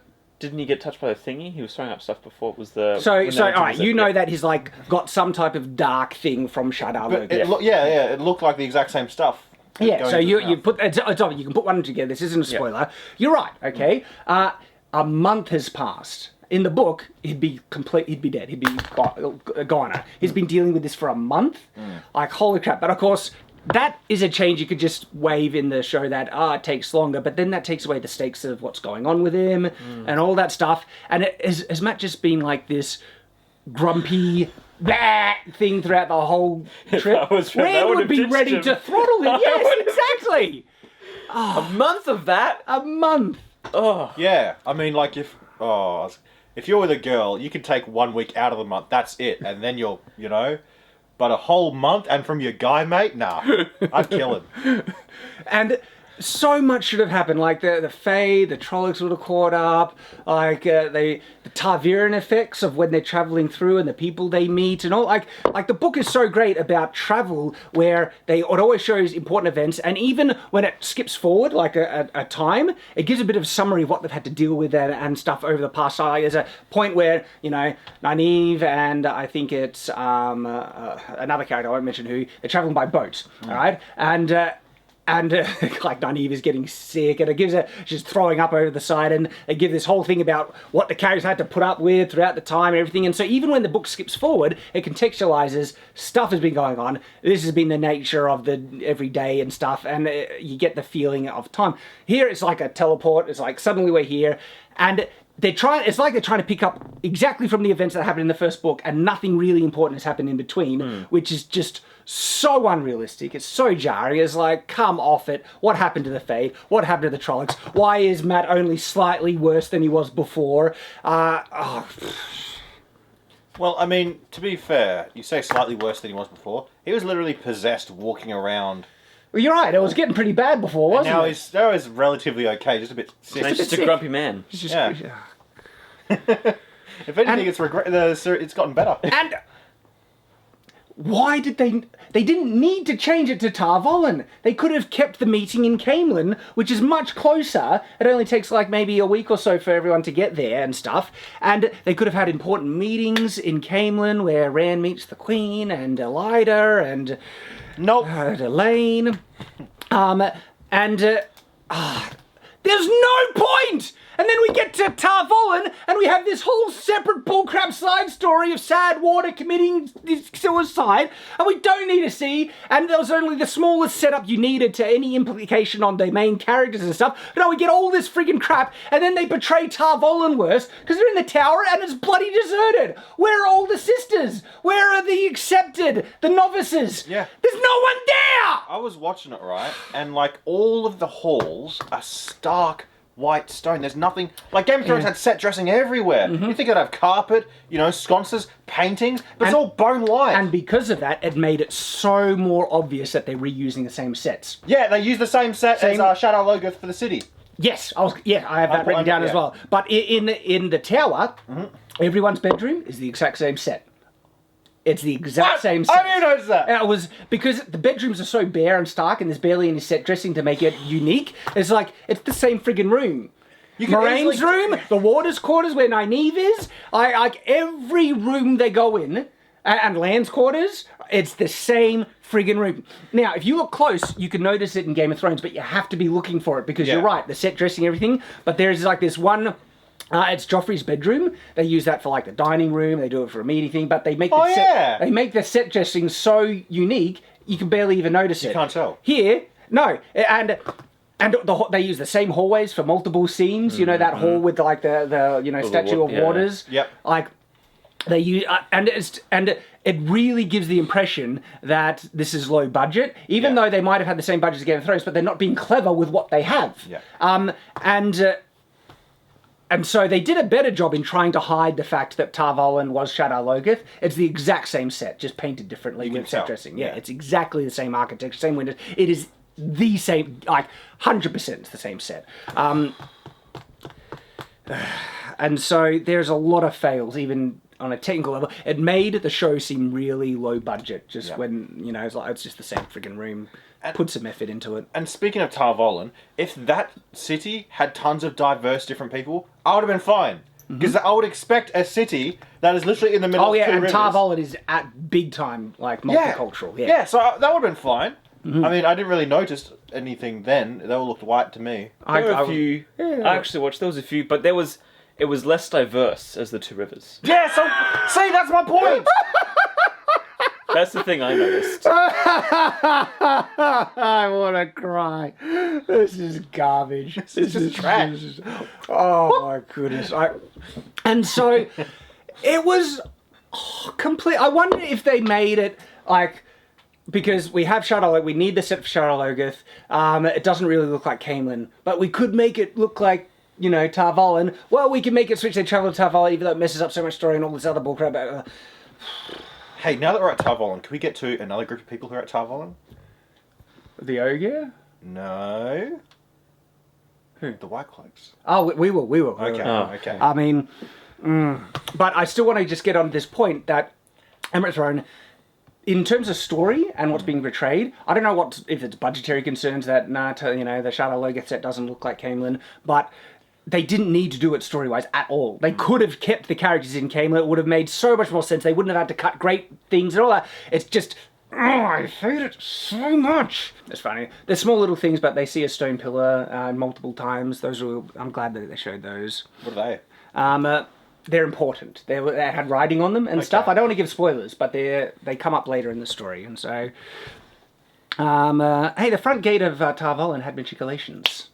Were they workable matriculations? I couldn't see if they were through, but it looked like it. And I overall liked the aesthetic design of Tar Valon. It actually lifted a lot of kind of Persian, Middle Eastern kind of things with domed roofs and everything, but then with white stone, it gave it a different look than... One issue it did have, though, is that it's an island city, right? There's no boats around it at all. There's supposed to be, I think there was a dock. I know there is a massive dock in Tar Valon. The overall city, look, this is book annoyances, okay? I think if you didn't know anything, it looks impressive, but it's nowhere near as big as Tar Valon needs to be. The White Tower looks there's this giant White Tower and barely a city around it. The city is more expansive, and then the White Tower is like a big, point in the middle, but there's like supposed to be this big, the White Tower is supposed to have large grounds around it, like, gardens and training grounds and other things like that. Enough room that an entire additional tower could have been built on the same grounds next to it. But no, it's like they have the tower and there's barely any room around it. It's on this thing, it's this stumpy little thing. The micro details, the small little design elements on the tower look great, but the macro overall design I hated. It looked stumpy as a result. It wasn't this huge spire that reached into the air. Just annoying on a couple of levels there. Lan remarks that he thinks of Tar Valon as home. He would never think of Tar Valon as home. They barely stay any time there. Wait. Matt said Tar Valon was home? No, Lan does. Lan. Oh, okay. Yeah, wait a minute. Meringue left Tar Valon as soon as she became an Aes Sedai. Basically. Yeah, she's out on the road for like 20 years? Yeah, she barely has returned to Tar Valon. And she met Lan out on the road? Yeah. Or did she? Yeah, I think she did, because... Okay, so when the hell did Lan go there? Yeah, that's a good question. Very good question. This is my home. I have been here for a total of 15 minutes. But that's a book change, okay? And so you can't call it an objective criticism. No, but it is, though, because it makes no sense. Finally, someone says a phrase from the book. They might have said it other times, but this is the first time I noticed it. Rand goes, blood and bloody ashes. Yeah, no, I was waiting for that, yeah. And so I noticed it. It says, blood and ashes, they're looking at the thing. They switch the location of the inn where they meet Loyal, but the innkeeper isn't there, so maybe they'll keep the innkeeper in Camelin. I liked what Nathan said about Loyal was funny. We'll get to Loyal. I do want to hear what you say. What did I say? You said when Loyal shows up, it's like, hello, human, I'm your friend now. Just out of nowhere. Yeah. But he did kind of justify it. I think I have issues with the Loyal scene, but that one I'm more okay with, because he says, like an Aielman who does not know, he's essentially an Aielman that doesn't know he's an Aielman. That's an oddity. I like oddities. I was like, okay. Yeah, okay, here's the thing. But if that guy had come up to me, I wouldn't have been like... Yeah, I know. Whoa, back off, friend. How many pronouns do these people have? I'm a Tavernan from the what do you call it? Two Rivers? The Two Rivers, and I'm an Aiel, like... Oh, Rand doesn't know anything about who he looks like, what he looks like. So going back on, Matt thinks that he might have killed the little girl. Oh. So... I don't mind that he questions it. It's obvious he didn't if they just look at his knife and, there's no blood on it. Yeah. You didn't kill anyone, Matt. Don't, Idiot. You moron. So you think no one just checked the knife, there's blood on it? But no, he legitimately thinks. But you know what makes this weird? What? It's a month has passed. Yeah, and now he brings it up again. Now he brings it up, it's like either the first time you brought it up, or you've been moaning on about it for a friggin' month, Matt, and you still haven't figured out. Oh, come off it. Just Rand would be so pissed at that stage, like, you didn't kill her! I've been saying it for a friggin' month, Matt! How do you know? Check your knife! Oh, man. Clap for the handicap riders. Gosh. The White Tower is basically deserted. There's barely anyone there. Like, it should be full of sisters. Now, granted, at the point in the books, there's less sisters in the White Tower than in later years, but there's still a lot. We don't see, like, anyone new in the White Tower. Apart, like, I think the only sisters we see are the ones from in the group. It's like they're the only ones living in the friggin' White Tower. Are you kidding? Like, I think you see 2 novices who are in white. but I think that's in the procession. Yeah. I don't think we see anyone different in the White Tower itself. I think you're right. Like, It's pretty empty. it's... Oh, gosh. So bad. You couldn't have gotten extras? Just give them some women some dresses?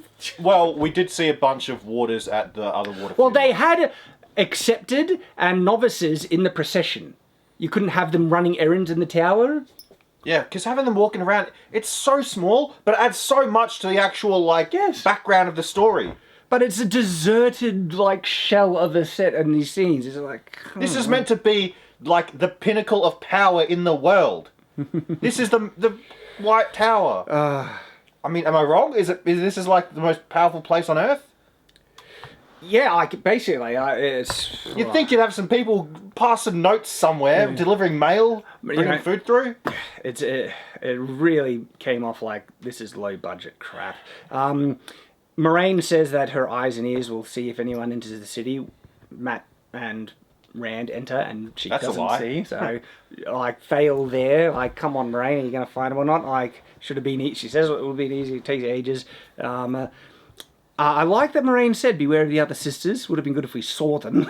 But she says, people... There are other sisters? Like, yeah, I know, right? But she says people will be wanting to, make you a novice straight away and stuff. Was Lorraine the name of the red lady? What's her name? Leandrin. Leandrin. She's so cringe. She's a bit creepy in this episode. Yeah, but I like, think that's... It's not the they actress's want- fault. Yeah. She's just getting crap to work with. No, I think Leandrin, they wanted her to come off creepy, and she did, and so I don't have too much of an issue there. My issue with Leandrin, I feel like they might be combining her and Elida. You don't know who Elida is, she's in the books. Rand would have met Elida in the Camelin capital. Look, it might just be that she's going to be introduced later, because if they combine these two characters, that's going to ruin some really important future plot. You can't combine them. Like, the motivations of Leandrin are completely different to Elida for important reasons. Do you really want to put it past them? They wouldn't combine them. They They already might. got rid of one area. Because Elida is a red sister, okay? And, They're separate from the Red Aes Sedai, or whatever they're called. sorry? Are they separate from No, the she's a Aes red Sedai? Aes Sedai. She's red Okay. Aisha, okay? And so she's another red, and Leandrin is a red. They have different motivations, though, and they end up doing very different things. And so it feels like this is why they're giving so much screen time to Leandrin. I feel like they're trying to set her up as a long-term character, and you kind of get the feel they're trying to set her up as a long-term antagonist. Like, But she's not scary as an antagonist. She's just weird and creepy and fails all the time. She's trying to manipulate people, but she can't. She's not a good villain. well, she can't hide her Like motives? motives. Yeah. Like, she comes off as creepy and bad intentioned, Yeah. and you're right, that does not make it feel like she could be a good negotiator or a manipulator Yeah. of things. So what's she doing? Stupid. But I think she comes off creepy, and I think they're selling the depiction of the character, but in terms of maybe what they want her to do, they could be failing there. We barely see book thing. Nynaeve tugs on her braid always when she's frustrated. We've barely seen nothing of it. I think that was the only slightest thing in this episode where she grabs the braid, but it was more in remorse, not in frustration or anger. And so missing some more. And again, you're not like, tugging on the braid is not something that you have to cut because of brevity. Okay. You would include it, like, you just have a tug on braid in expression, other things like that, but it's showing signs that the people who make this stuff aren't fully aware of the book material. Because they probably haven't read And it. there is this, book consultant who says, I don't know, like, I've read the books heaps and stuff like that. Then why is there so much inaccuracies from the books that you could have added in perfectly easy? No, switching or things. You just have to be aware of it and make it a more immersive thing. And again, it's showing that they don't really care much about the book material. In my mind, this is just a sign, okay? Perrin and Egwene, they really don't look like a month has passed. I mean, and a month with the Tinkers, that would, like... The Tinkers, Perrin finds the Tinkers hard to get along with because they frustrate him and stuff like that. In a month, he'd be ready to commit suicide by this point. But no, they're fine. And the only thing he's getting tired of is their food. Okay? This is where we get to some really, really dumb things. They run into the White Cloaks. We get to the White Cloak scene. Yay! Okay. Massive issue, right? Why does Valda get suspicious of Egwene and Perrin? He somehow sees them from the corner of his eye. He sees them. Like 200 feet away. Yeah, he sees them, that's fine. Like, he can see them. But then why does he want to arrest them? So get this. First, nothing tips him off. He gives no sign or anything. And the scene progresses. I'm paying attention. And he finally gives the answer. And when I realized that was the explanation of why I audibly groaned. What was it? He saw them twice. Oh, there's a reason. Oh my God. Because he saw them twice, that was the light telling him that they're shifty and they're hiding something. So any person he sees twice, comes across twice in his life, they must be, I'm not kidding! That's the explanation he gives! He only sees the same doctor once. Twice. Oh, it was only twice. Well, on the second time he kills them. So this is the line. Later on, in the later scene, he says, "We've run into each other twice. The light must have brought you before me for a reason." That's the answer he gives. That's what... I can't friggin' believe it.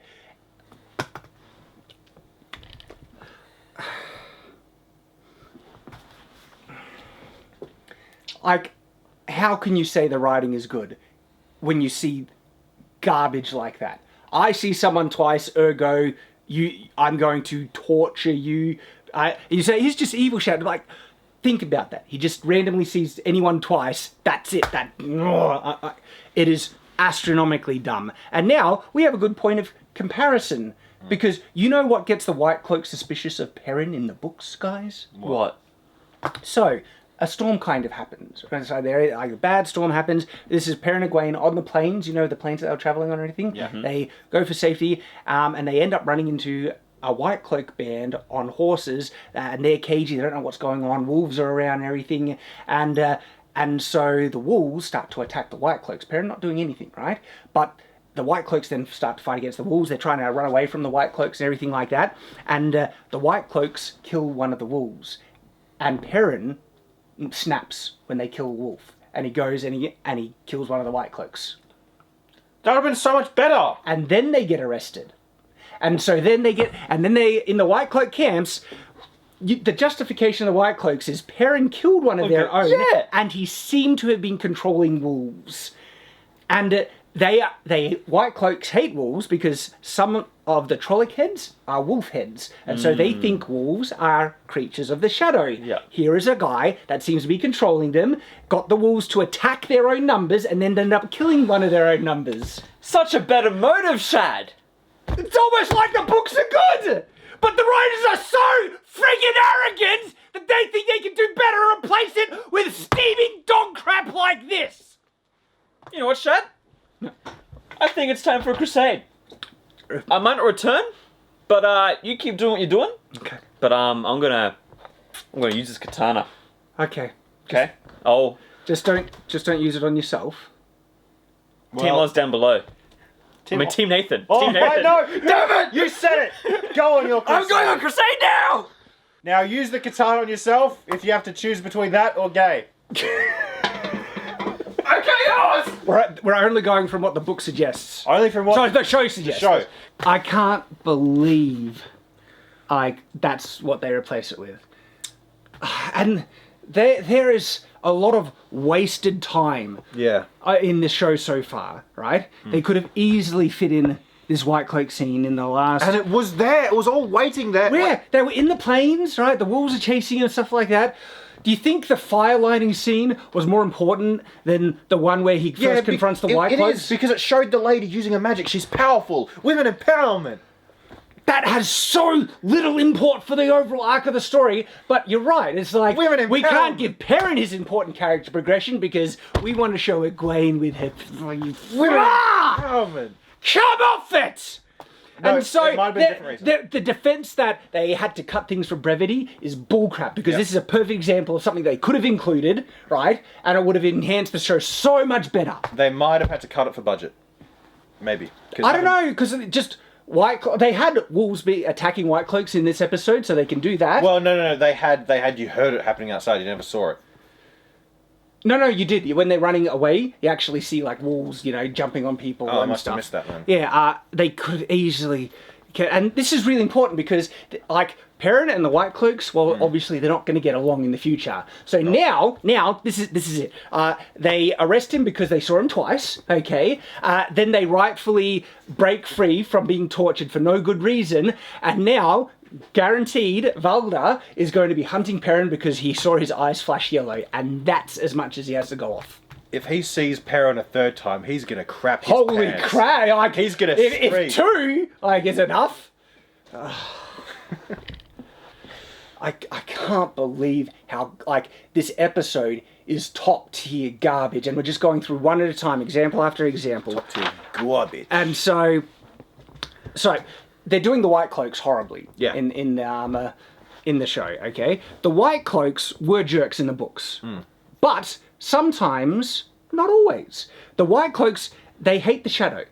They go too far. They're zealots, right? But they'd always act, usually, unless there's like a truly evil one among them, but they always act off of cause. They need reason to suspect. And Perrin gave them plenty of reason. He killed one of their members, okay? controlling wolves. He seemed to be controlling wolves. So Perrin is potentially a dark friend in their eyes. Yeah. And they really suspect him of it. And Egwene... I don't think they suspect Egwene of being an Aes Sedai at all. Egwene is just the girl with him. But can't have Egwene playing second fiddle, can we? No, not for a second. Not for a friggin' single second. fraction of an episode. And they, honestly, I like that Egwene used her power to get Perrin free. That was clever. It's like, I'm not strong enough to kill him, but I can. That was good. But then they just lose the plot, and she magically gets free and stabs Volda instead of Perrin, because we can't have Perrin get a win. Why didn't they do that when the guy left them in the room alone for like in a few hours? Because she was pushing herself. She wasn't there yet, She only starts a channel when she only tries to channel when she feels like there's no other way. Yeah, but still, she could have been. Yeah, because she probably she tries to kill him, and so maybe the thought of trying to free Perrin didn't. But it's the episode is just really bad, and so the White Cloaks are just mustache twirling villains in the show at the moment, where they're not justifying any potential redemption of the White Cloaks at all at this point. They show the other leader guy with some, compassion, though there's been a lot of criticism of that, saying that a White Cloak would never tell someone to go visit an Aes Sedai. And so they show compassion in a way that contradicts world building, which is annoying, because... And so you might be saying, Shad, the only White Cloaks we saw was with this Valda guy, and so he's really the bad egg, and the other White Cloaks might be alright. Well, we haven't seen anything yet. The White Cloaks are just horrible so far, except that tiny thing with that other leader.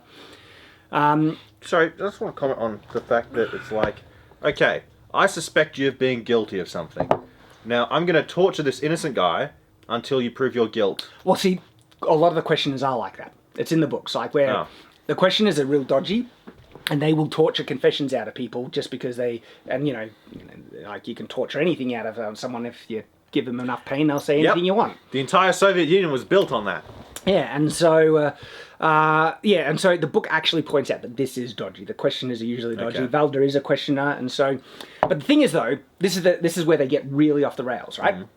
The questioners still have to answer to the leadership in the White Cloak ranks. And so if the White Cloak leaders see the questioners do something that is not properly justified, they can be, taken out of position, punished, and all that stuff. And so even a questioner is truly evil, they need cause and reason. Valda, his reason is, I saw him twice, my lord. Saw him twice. Come friggin' off it!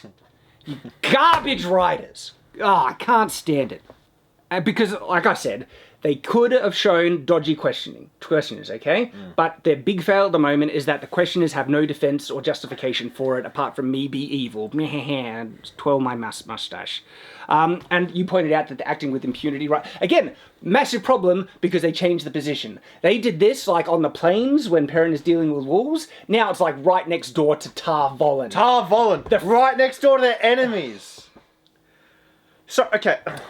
Man. I mean, in certain parts of the book, White Cloaks won't even enter the region and territory near Tar Vollen, and they stick to kingdoms where they can get more sway and influence and stuff, and they really push getting authority in kingdoms from the monarchs to do their thing, hunt out, dark friends in the shadow and stuff, but they have trouble, and they are legitimate kingdoms where no White Cloak can be seen because the leadership, the soldiers of the kingdom will just arrest them right on, like, you do not have authority to arrest our people, because they act as like their own police force against the shadow without any authority. And so, of course, in the book, that really upsets a lot of, monarchs because they haven't granted the authority, but then sometimes they do shifty things to get authority in other kingdoms, and guess what? That's where they stick around. Not friggin' Tar Vollen! They're literally, okay, so their enemies are incredibly powerful wizard ladies, right? Sorcerer ladies, who can... If they all got together, the wizard ladies, and they're at their house right now, they could destroy them, couldn't they? Oh, yeah. White Cloaks are very afraid of the Tar Vollen witches because they know they can... Well, apparently not. But that's why they be shifty. They shoot them with arrows at a distance, and you do other things and stuff. I mean, how much Moraine was afraid of this guy when they met was ridiculous. She could have taken them all out if they threatened her life. But no, she was dead. Don't. But look, she was injured, so maybe there are those things, because if an Aes Sedai is in a vulnerable spot, White Cloaks will take advantage of that.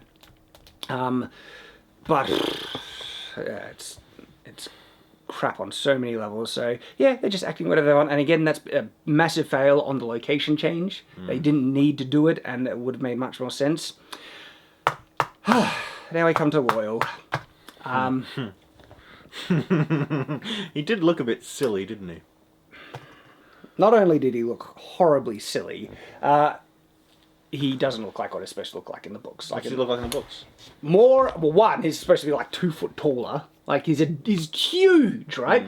And his face is far more monstrous, but in a kind of a charming way. Like, there's times where his smile will seem to, like, split his face in two. It gets so big. His mouth is supposed to be really broad and wide. Nose more flat. Like, you can look up pictures of Loyal. I want to see. Ah, there we go. To me, that's a much better shot of him. And, like, look, see how his whole, like... It always, like in the book, shows like the books look tiny and his massive kind of giant hands. But that's such a great shot of Loyal right there. That's probably one of the best. This is just like they made a man's face hairy and gave him a big nose.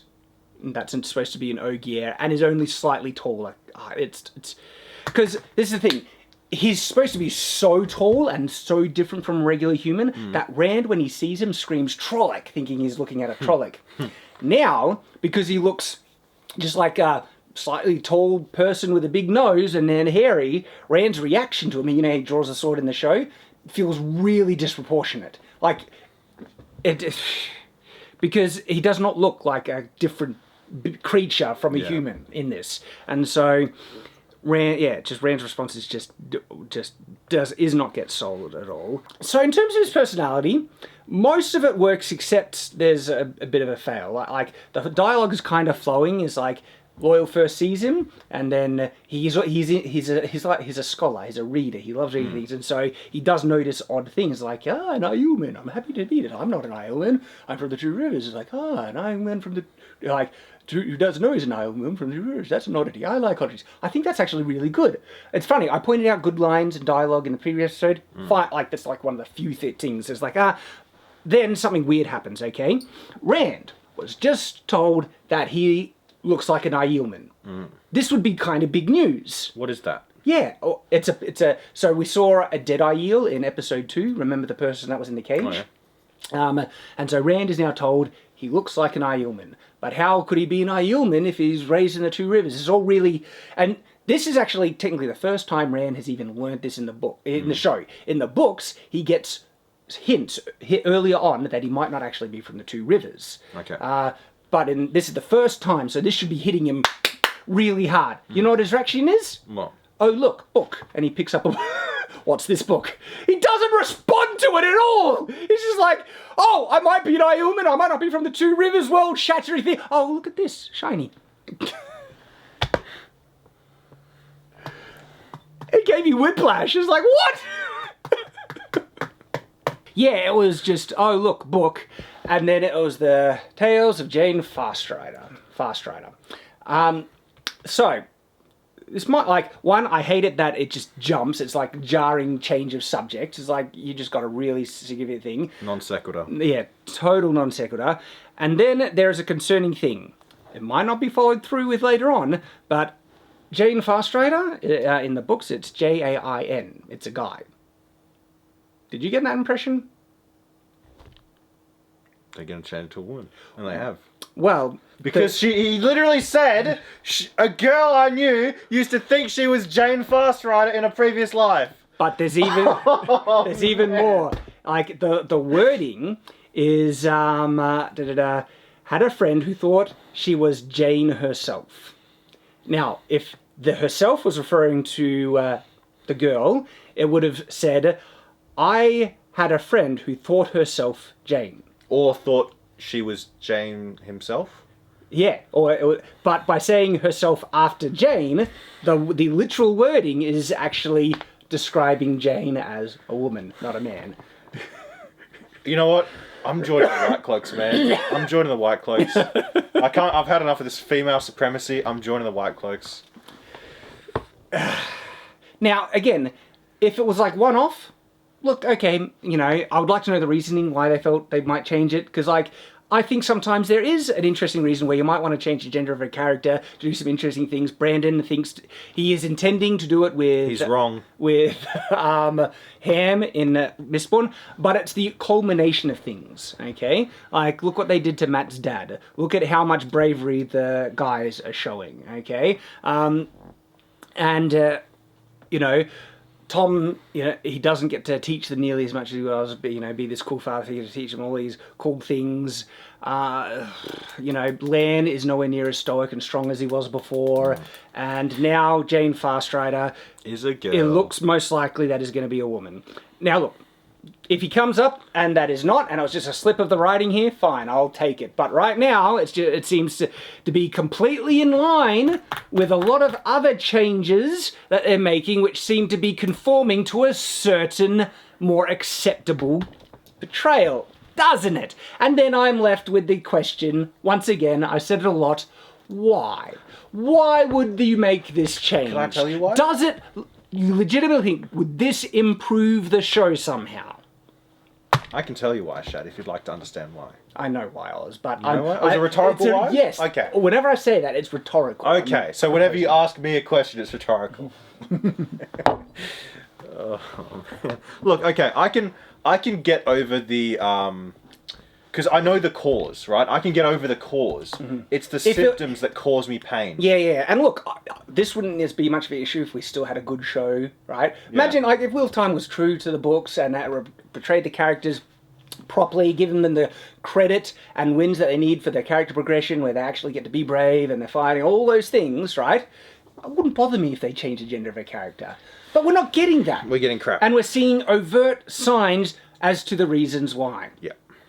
Because, again, the writers, they know that they can improve this. They can make it more acceptable for a modern mindset. Actually, I think they suck. I think it's not just their woke lead. That they're untalented. I think they're completely untalented. Well, there no talent whatsoever. Well, it's weird. There are some good lines. There were good but they're moments. from the books. Like the one that Tom said. Is that from the book? Commenter said that's from the second book. Really? Okay, well, there we go, right? It seems like, yeah, true. The closer they are to the books, the better the show is. The more they divert. And this episode is by far the biggest change. Mm-hmm. You might say episode 4 is a big change, but that's actually been in line with a lot that the book has said just done off screen, right? But this is the biggest change. And then not only that, not only do they change things with different things in the book to reinterpret, they legitimately have injected new crap that was not in the book at all, because they want to show this is what we can do. We're so good. And it is the worst episode by, like, I can't even express it. And like, think about the crap that we've pointed out, like Egwene teleporting out of her restraints, Valda targeting the two because it's the second time he sees them, and him being a highly trained warrior who tortures people on the daily, dropping his knife when he sees an enemy. Dropping his the progression of time and how it's not sold properly. There are just objective, overt points of like legitimate garbage writing in this episode, and there's like one line I've been able to credit as decent. You know, I like oddities, but that's probably from the book as well, right? And so I legitimately question the talent of these writers. I know they're nowhere near as talented as Robert Jordan, because every change they're making is making it worse. And the thing is, they think they can do better. But they were never talented to write something of their own as good.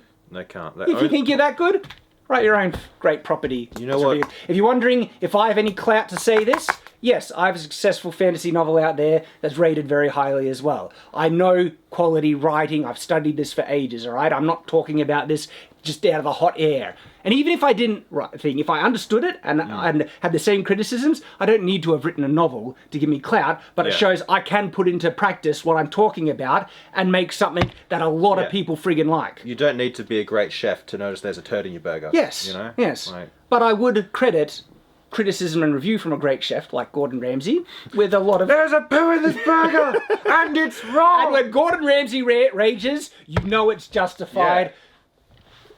So when I rage, I'm not doing it just because I'm like, oh, Craig, man, baby, screw you. I know what I'm talking about. Address the criticisms I'm raising, okay? They do this, they do... I know, they rage and cry more Yeah. than anyone else, and then they try and dismiss criticism because they're just man babies. You have a strong dude like save a woman in a movie, they're crying their eyes out. That's sexist! Oh, yeah. It's legitimately the meme of like throwing crap over the fence, and when crap is thrown back, it's like, oh help, I'm being oppressed. By the way, we see Padon Fane again. Did you notice Padon Fane was in this episode? He was the trader, you know, the black trader who was... We see him again? Yeah, we've seen him twice! Kill him! Oh, it's true! Kill him!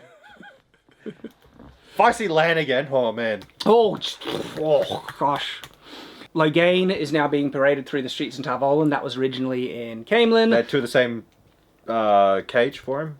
Yeah, just another cage. But by the way, like, I missed this when we see the procession arriving in Tarvolan. It's just a small group of Aes Sedai. Where are all their tents and the furniture? They had heaps of tents, heaps of furniture, really comfortable thing. Yeah. And I was first questioning in episode 4, do they have enough servants? Maybe they're off screen. They look like to be a number of people. Maybe the warders are doing some of the heavy lifting, so I kind of gave it a pass. In this one, it's a tiny procession with barely anyone there, with no supply wagons or tents or furniture. Like, where did it go? Also, there was one thing I noticed, and then they oh, by the way, they got the new cage from Tarvolan. They didn't have the cage with them when they arrived. So they got a new cage and then... No, they arrived in Tarvolan, got a new cage, and then paraded him through the streets. That must be what... I think you can justify that with the press, because they didn't have the cage when they arrived. Loghain was just tied on a horse. Yeah, but did you see the part, right, where they're both sitting, Leandrin and the other girl, they're both sitting directly behind the cage? And I was like, wait a minute, are they going to get hit by a thing? And then later on they talk, like, that's just... I mean... They do mention that Leandrin got hit with like a radish or something. But why were they there? I know, they didn't need to be there. Stupid. But they were shielding him, and so they had don't to be need close. to. He's already gentle. Well, that's right, actually. They don't need to, because in the book, people were shielding him. He wasn't gentle yet. And so... And they were probably linking, so they could handle the shielding fine, because that's in the books, and that they conveniently forgot about. But they didn't forget about link. They didn't forget about linking when they wanted to gentle him. It's just so dumb. Okay, so the procession, like the group of Aes Sedai and the Tinkerers, they're roughly heading the same direction, right? They're coming from the south to the north. Probably, yeah. They probably should have ran into each other on the road. They probably should have run into the White Cloaks who were right outside their city. I mean, they did say... It's true, right? Actually, yeah. But they did say the Tinkers were going off-road most of the way there. Okay. To avoid things. But still, right outside the city? Yeah, I know. It's like... Can't get over that. Like a procession of Aes Sedai... Look, the White Cloaks would be crap scared of a procession of Aes Sedai. They wouldn't have approached. That answers then why the White Cloaks even near Tarvolan, exactly. if they could run into a procession of friggin' Aes Sedai. If the Aes Sedai even had suspected they were there, they'd head out and destroy them. Yeah. So The scene with Logain is a bit different now. Before, he was not gentle, he was acting imperious in the cage, and it looked like the Aes Sedai were escorting him, and like he was regal and stuff. Now he's gentled, he's all mopey, he sees him, he laughs crazily. In the Logain, I can't remember this in the book, and so, but the comments were saying Logain has a gift where he can see Ta'Viren. Okay. And so that could then be acknowledging that he saw the Ta'Viren glow around Matt and Rand. I thought he saw the dark stuff, whatever's inside Matt. It's a possible interpretation, because there's nothing overtly saying what he is looking at. But if they're being true to the book, it would be the Ta'Viren aura. But Matt is probably taking it like... Because Matt is actually thinking he might be a channeler. And so he could be interpreting in that Logain is seeing the power within them and reacting to it, even though Logain is gentled and he shouldn't be able to see weaves or anything like that. Okay, but now Matt thinks he might be a channeler. What do you think about that? He hasn't channeled. He hasn't channeled. Ever. Yeah, so you don't think he can channel? No. So you think it's just the curse of the dagger? Yes. Yeah, okay. I would say that would be, if you're looking at it clearly, that's obviously the conclusion. Yeah, because he doesn't channel. Because that would be like if they've been with him with a month, all right? And they, like, at first, I could kind of go, maybe he's showing signs of channeling, but if he has not channeled a single thing in a month, obviously that's not going to be the conclusion. But this is why this doesn't make sense. It doesn't make sense that Matt thinks he might channel now, because it's been a month! Again, why the time jump doesn't matter. Because he would not have channeled a single spit. So, do you think there's going to be a male channeler in the group? None of them have channeled so far. None of them have showed any magical ability apart from having weird dreams. No. So, I don't want to give spoilers, but that's a problem. Because if one of the guys is going to be the Dragon Reborn, he needs to be able to be channeling. Yeah. And so they've been trying to make it seem like Perrin, but if you're watching clearly, Perrin is obviously having a connection with wolves. He's not channeling. Matt is not channeling. It's the dagger thing. Yeah. Okay. And so if it's going to be anyone... It'd be Rand, then. Okay. But they haven't shown any sign of Rand potentially channeling. People might be saying, oh, it was the door, because the door was too strong to be knocked down. I think That's not channeling. That's not channeling That's at all. kicking a door down. No, I don't. Like, I think the showrunners think that was their sign, but it's no. Like, there are far clearer or subtle. Like, you could even do a subtle way of potentially showing someone maybe channeling, but not so easily misinterpreted as just the door was weaker than she said, and he was able to knock it down. Like, it's not a sign of channeling. He blew out that candle on his first try. He's channeling. Right? And so this is the thing. If Rand is going to be the channeler, and you know I've read the book, so I'm trying to avoid spoilers for Oz and for anyone who isn't familiar with the book, right? If Rand is going to be the channeler, it's been a month. He would have had to have channeled, like, on the way, developing somewhere. But again, this is why the time jump is so dumb and doesn't make sense, because we don't have a natural progression of potentially, like, the girls are already starting to channel. If a guy could channel, they needed to have gotten onto this well before a month ago. But, no. So, they're trying to do a big reveal, I bet, with who is going to be the dragon. Well, I'm starting to think that it's Rand. You're starting to think it's Rand now? Because I'm thinking he's got the sword. He's been the most virtuous so far. And based off what you just said about the channeling thing, I'm assuming he's going to channel soon. Well, I don't want to give any spoilers, but if someone can channel, they haven't really shown anyone showing signs of channeling, and it's been a month and there's nothing there. So I'm going to guess that Rand is the dragon, and when they show him channeling, it'll be just like Nynaeve, where it just comes out of nowhere. Probably, which would, like, and if that is, it's going to be such a dumb progression of power. Do you want to put a But no, wait. So I know who the dragon is, right? The book justifies the power that happens at, like, I won't say when, but there's obviously a big explosion of power at some point. The book justifies it well, okay? And also whoever the dragon is, they can learn things instinctively for a explained reason in the book much better than other people.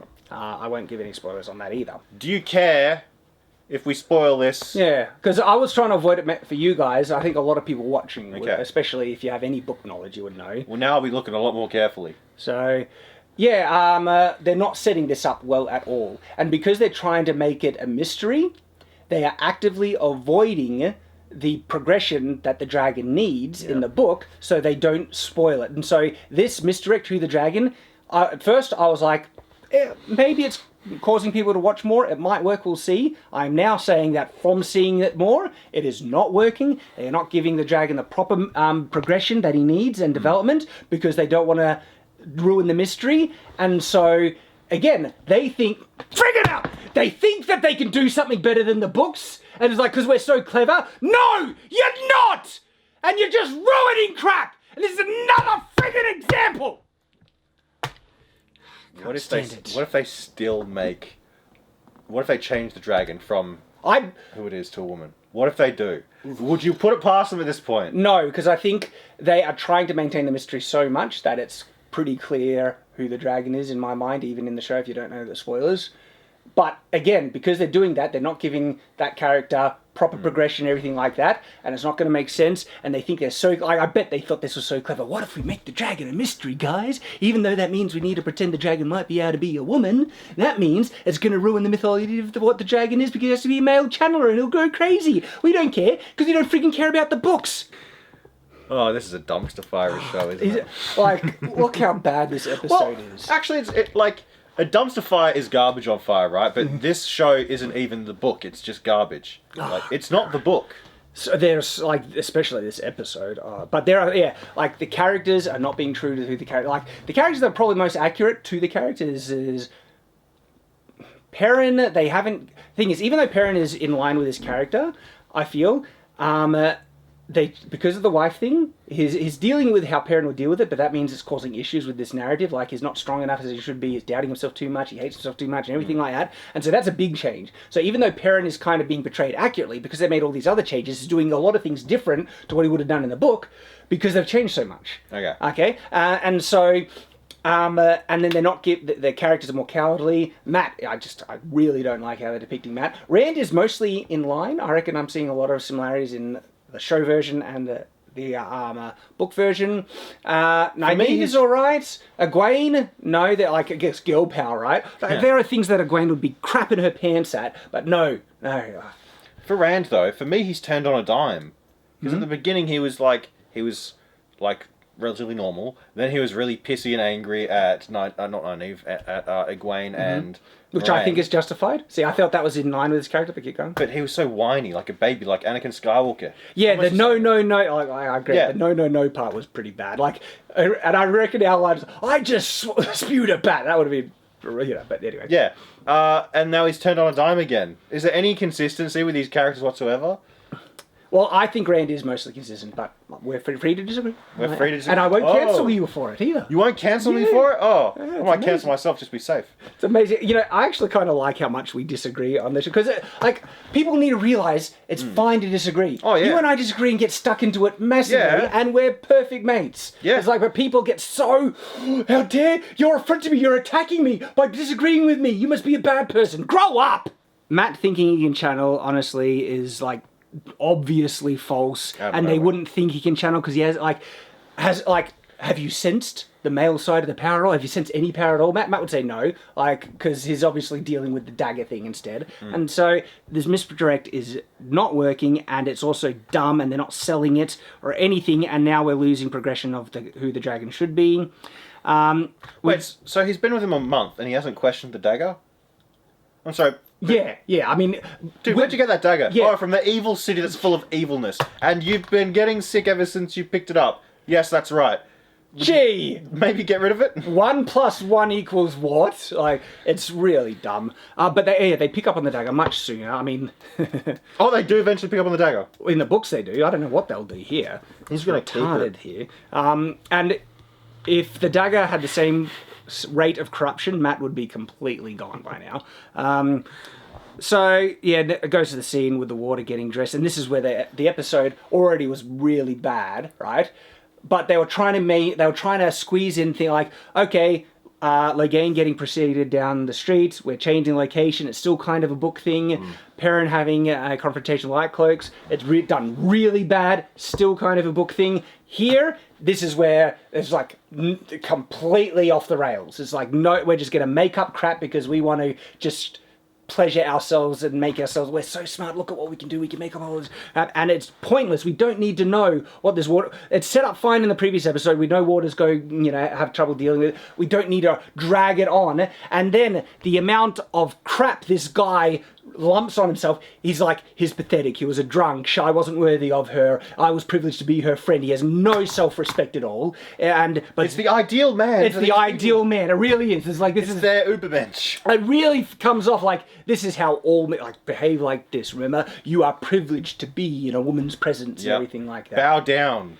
And look, I think, and I said already there, that in a healthy relationship, each person should put the other before themselves. Now, it's like, no, the men need to put the women before themselves, and the women should accept it as their right. And if you don't, it'll be either, like, come on, lick the boot kind of bullcrap, I mean, look, the relationship between Moraine and Lan is better being in the show, but the perspective this Water gives in this scene is really belittling to the status of Waters. He has no, and you could say it's just because he's so, sad from losing his, bonded Aes Sedai thing. Okay, what are they depicting? How often are they depicting men as strong, stoic, and stuff like that? They're not. Like, this is a sign that, and we'll see, like if they show something differently later on, where a man has self-respect, like, I guess Rand kind of showed it with his response to Egwene. When? He showed a bit of self-respect where Egwene tried to get back with... Well, the thing is, Rand is getting back with Egwene. He's, like, they started holding hands again and everything. There you go. And so is there that, like, she just knocked him off as soon as the wisdom thing came in. He was rightfully annoyed, but then he's getting back into her and... We have differences of opinion on that. I think, as a man, you should be a bit more forgiving of stuff like that, because... No, How do I say this without being sexist? If they do something bad against me, I'm quicker to forgive a woman than a man. Mm-hmm. Because I guess it's probably just the relationship with my mum. Okay, but here's the thing. We're getting Freudian here. We're getting Freudian here. Just hang on. The thing is, over the course of near human history, and it's still represented today, women are given lesser severe sentences for the same crime as men. That's just my bias then, I guess. So this is a bias that actually exists with women and men, that women and children are given more sympathy for crimes and also for suffering than men are given.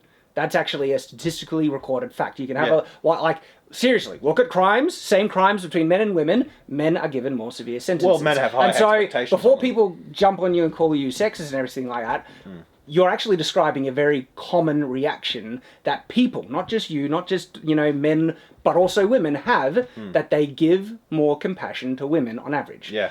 I don't think that's right. Well, no, I don't. I think same treatment. If people want, like, truly no sexism, equal treatment and stuff like that, women should be given as severe sentences as men. And in a relationship, absolutely, the man should expect as equal treatment to him as he is giving to her. And I'm talking about good treatment. He should expect her to treat him as well as he treating her. And if they are not doing it, they do not deserve you.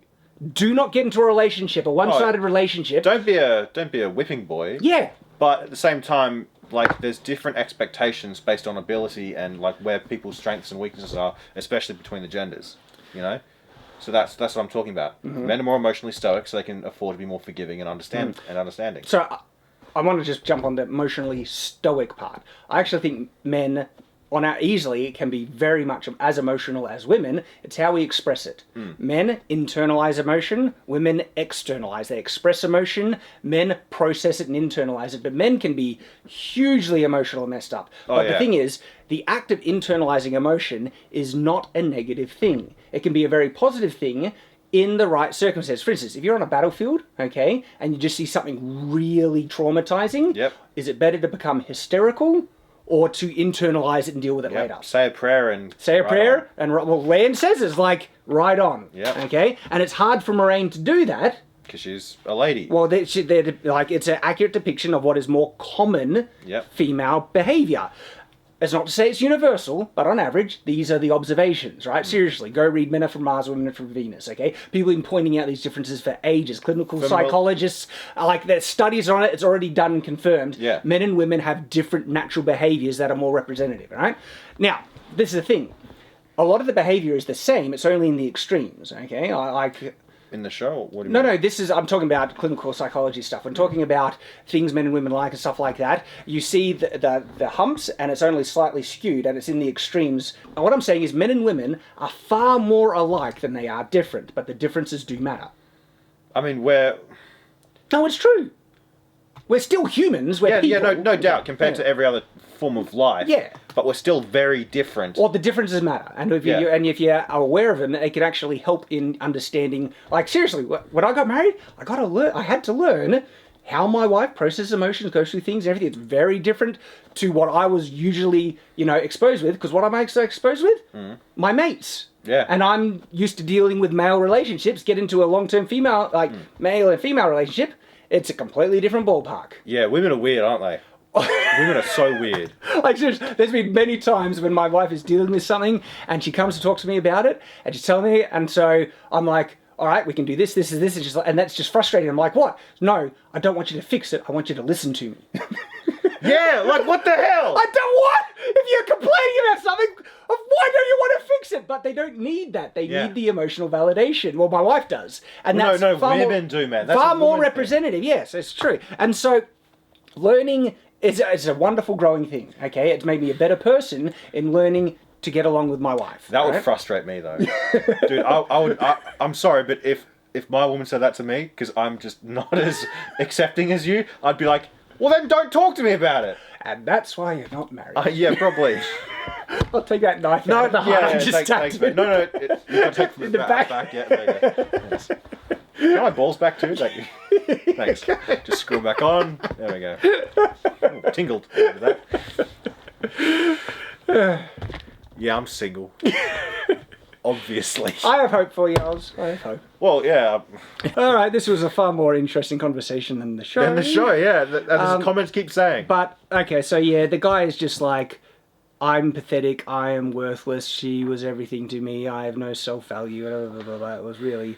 This is just projection from the showrunner, I think. Oh, gosh. This is how and I know you want me to be more charitable, but this is how male feminists think.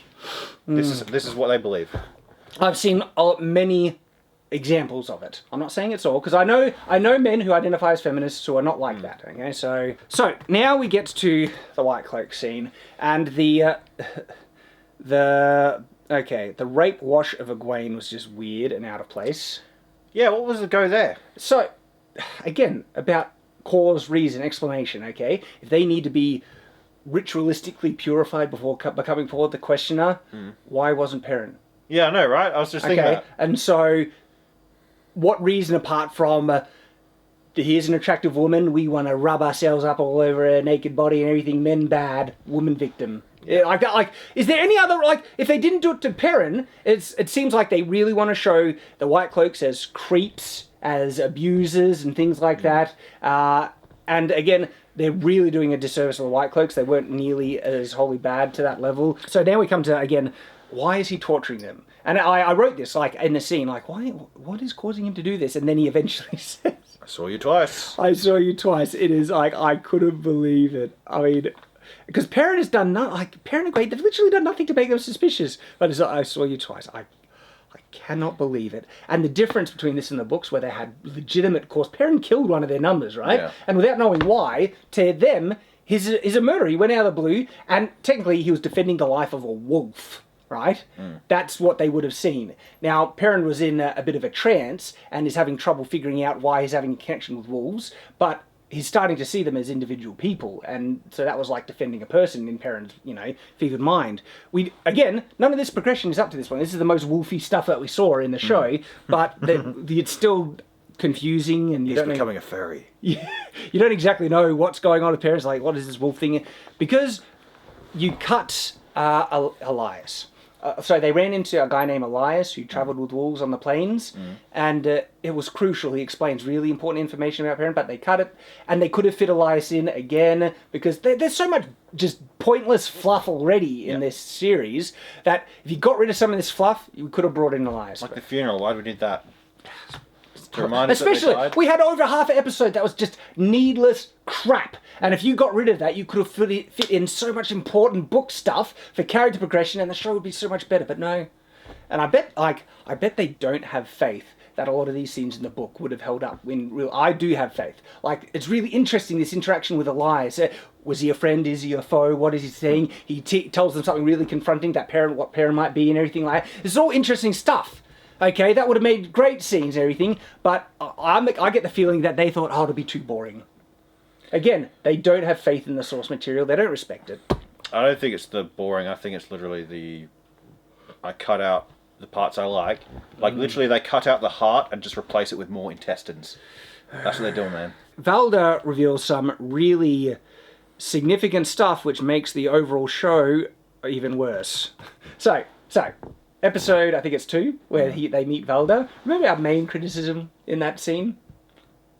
What was? Oh, yeah, why not just ask? Oh, yeah, okay, I know where this is going. Why not just ask her if she's an Aes Sedai? You know the defense people say? It's like, Shad, a lot of the White Cloaks in the book don't believe the 3 oaths. But still... I don't accept that excuse, because even if they didn't believe it, I think they would test it. They're not idiots. And so they supposedly claim that they can't lie, and legitimate Aes Sedai can't. And so you think a White Cloak, just because he thinks they probably can lie, wouldn't just test the waters? Yeah. I mean, and by the way, he's killed so many of them. You know one of the reasons why most White Cloaks wouldn't need to ask if you're an Aes Sedai? Why? Because they know how to identify them. Aes Sedai have timeless faces. All right? That Aes Sedai have a distinct look that if you know what to look for, you can recognize them pretty easily. Well, in this show, they don't really. They don't have that, but they could try and at least, like, I reckon they could have pulled it off if they did a makeup kind of thing to try and get rid of wrinkles and get this kind of look. I reckon they could have done it with makeup, right? They don't have it in this show because it seems like they're lazy in a lot of things. Yes. Yeah, especially like the set dressing in this episode is a perfect example. Low production costs, low production quality. Well, I think they had the budget. I just don't think they've had the effort or foresight. So then, this guy outwardly admits that he knows Aes Sedai can't lie, confirmed in the show, and is like, well, then why the friggin' hell didn't you ask Moraine, you astounding retard? Like, this character, so bad!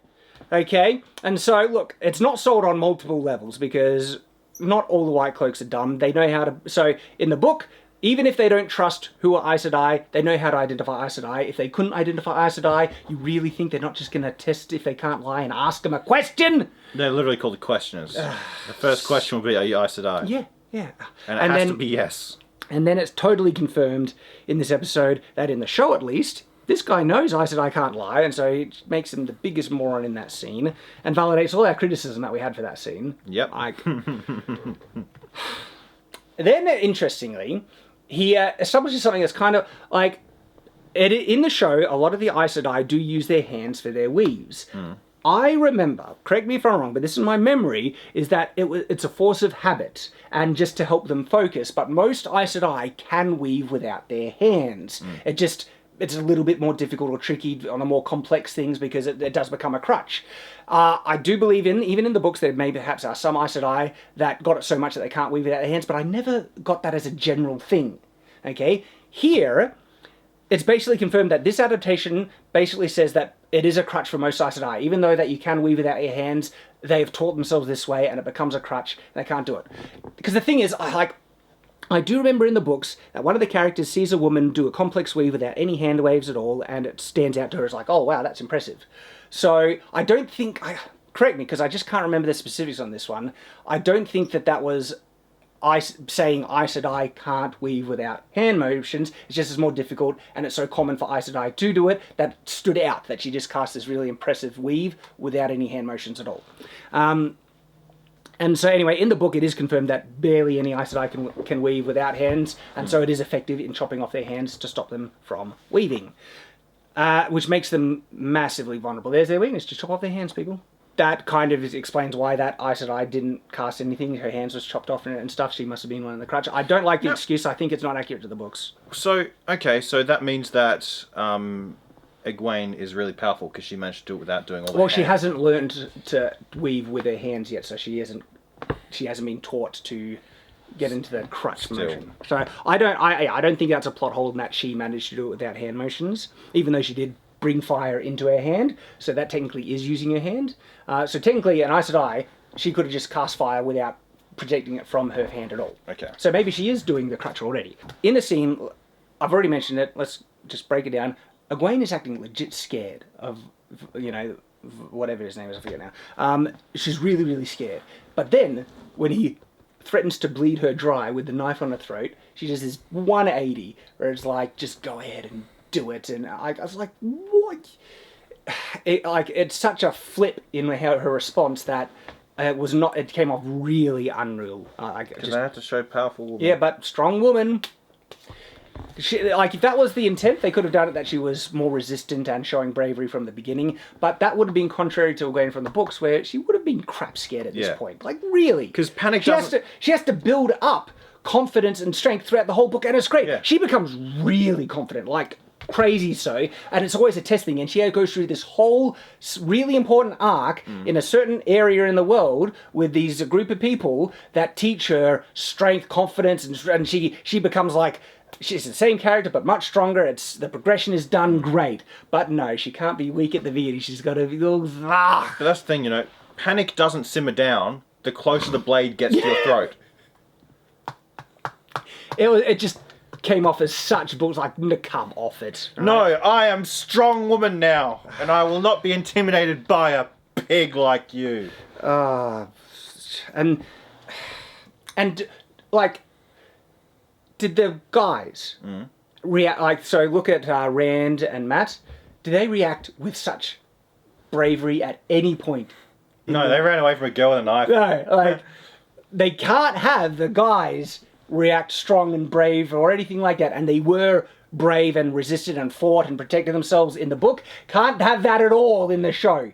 Like, this has gotten to the point where now I'm legitimately ticked off with the depiction of the characters are cowards. Yep.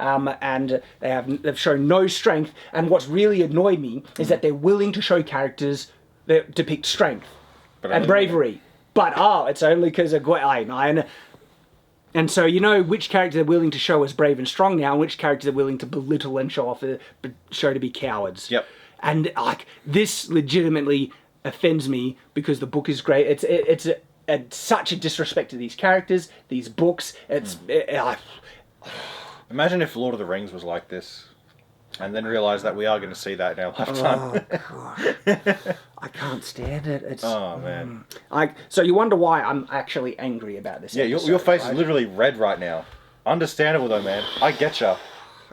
And then the thing, I think it would have been brilliant if Egwene was smart. I tried to cast a fireball, does spit. I like that they showed that weakness that she still needs to learn, but they can't leave it there, They couldn't give her, because it was really smart that she got Perrin's thing, and I've already ranted massively about it, but no, Perrin can't be the one to protect Egwene. Egwene's got to save Perrin by stabbing the guy in the back and then running away. And so many things that make no sense have to happen in that time. Oh yeah, she just literally teleports out of the chair. The guy has to drop his knife. The guy has to drop his... Oh, I can't freaking stand it. And this scene is garbage.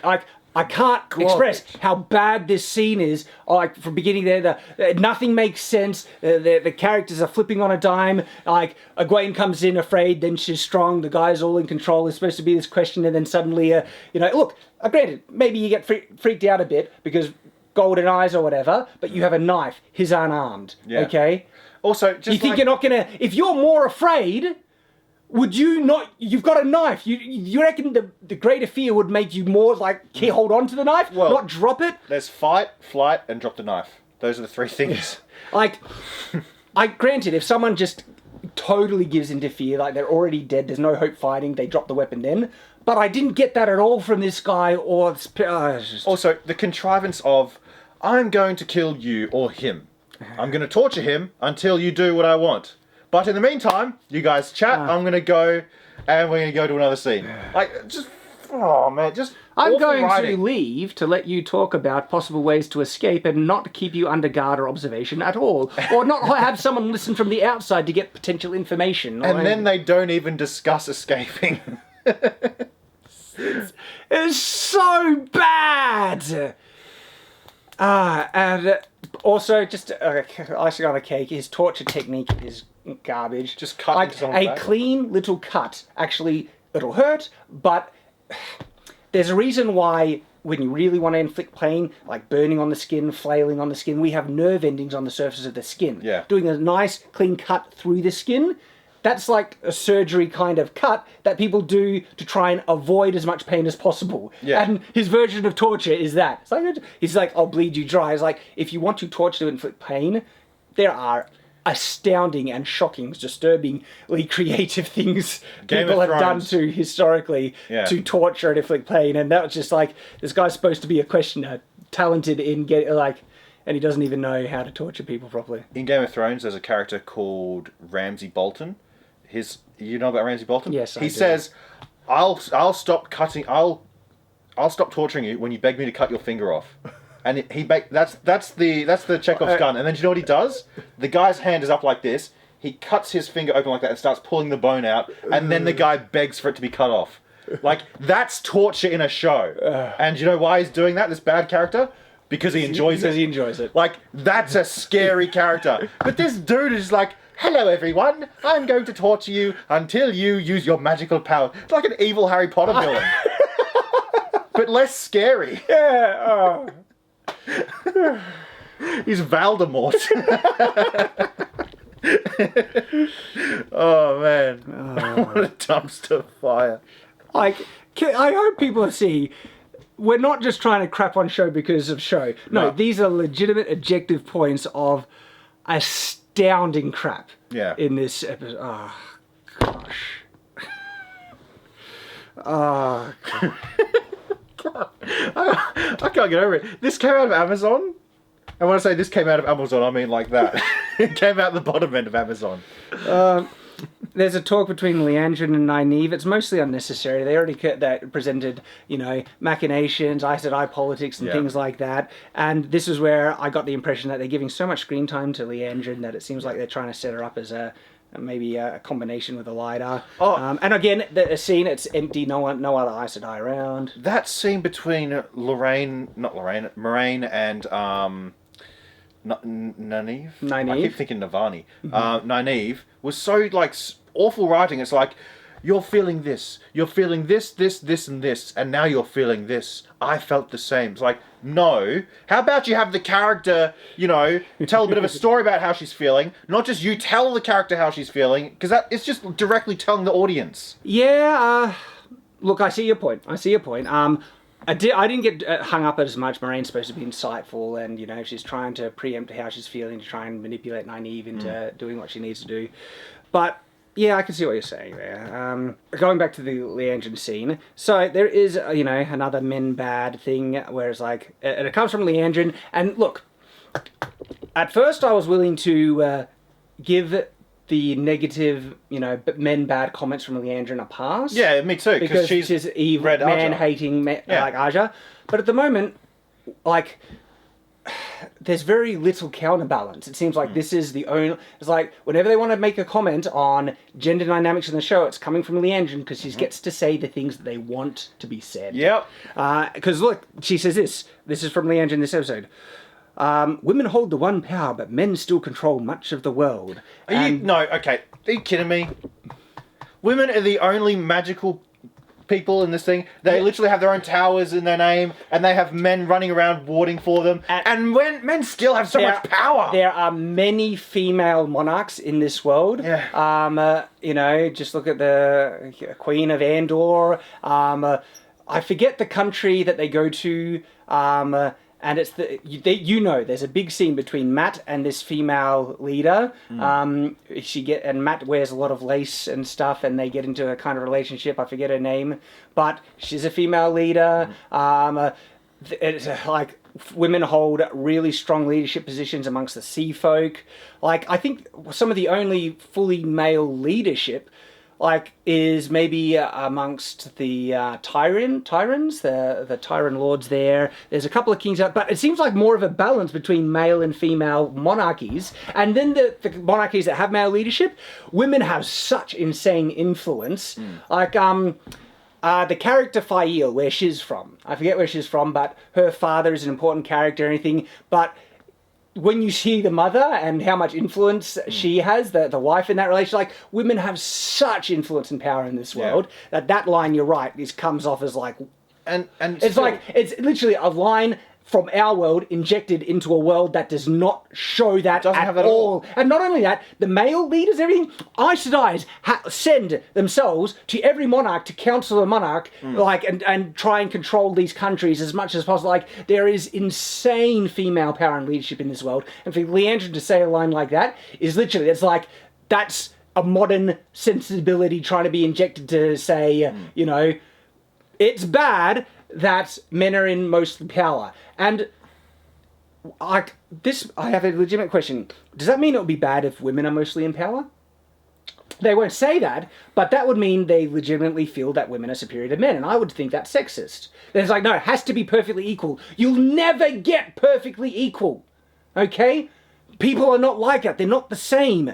So just because of natural disparities in what men and women like to pursue in life, like, it's weird. I don't know why this is the case, it's just the case. Men consume political news and political commentary vastly more than women on average. You look at analytics, who is listening to political commentary, it's just men consuming it way more than women. We don't know why, it's just a thing. And people will say, it's because of upbringing, because women aren't encouraged to do it. No.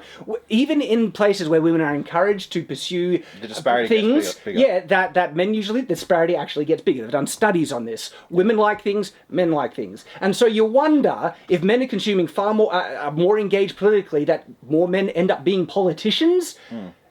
That shouldn't be a confusing thing.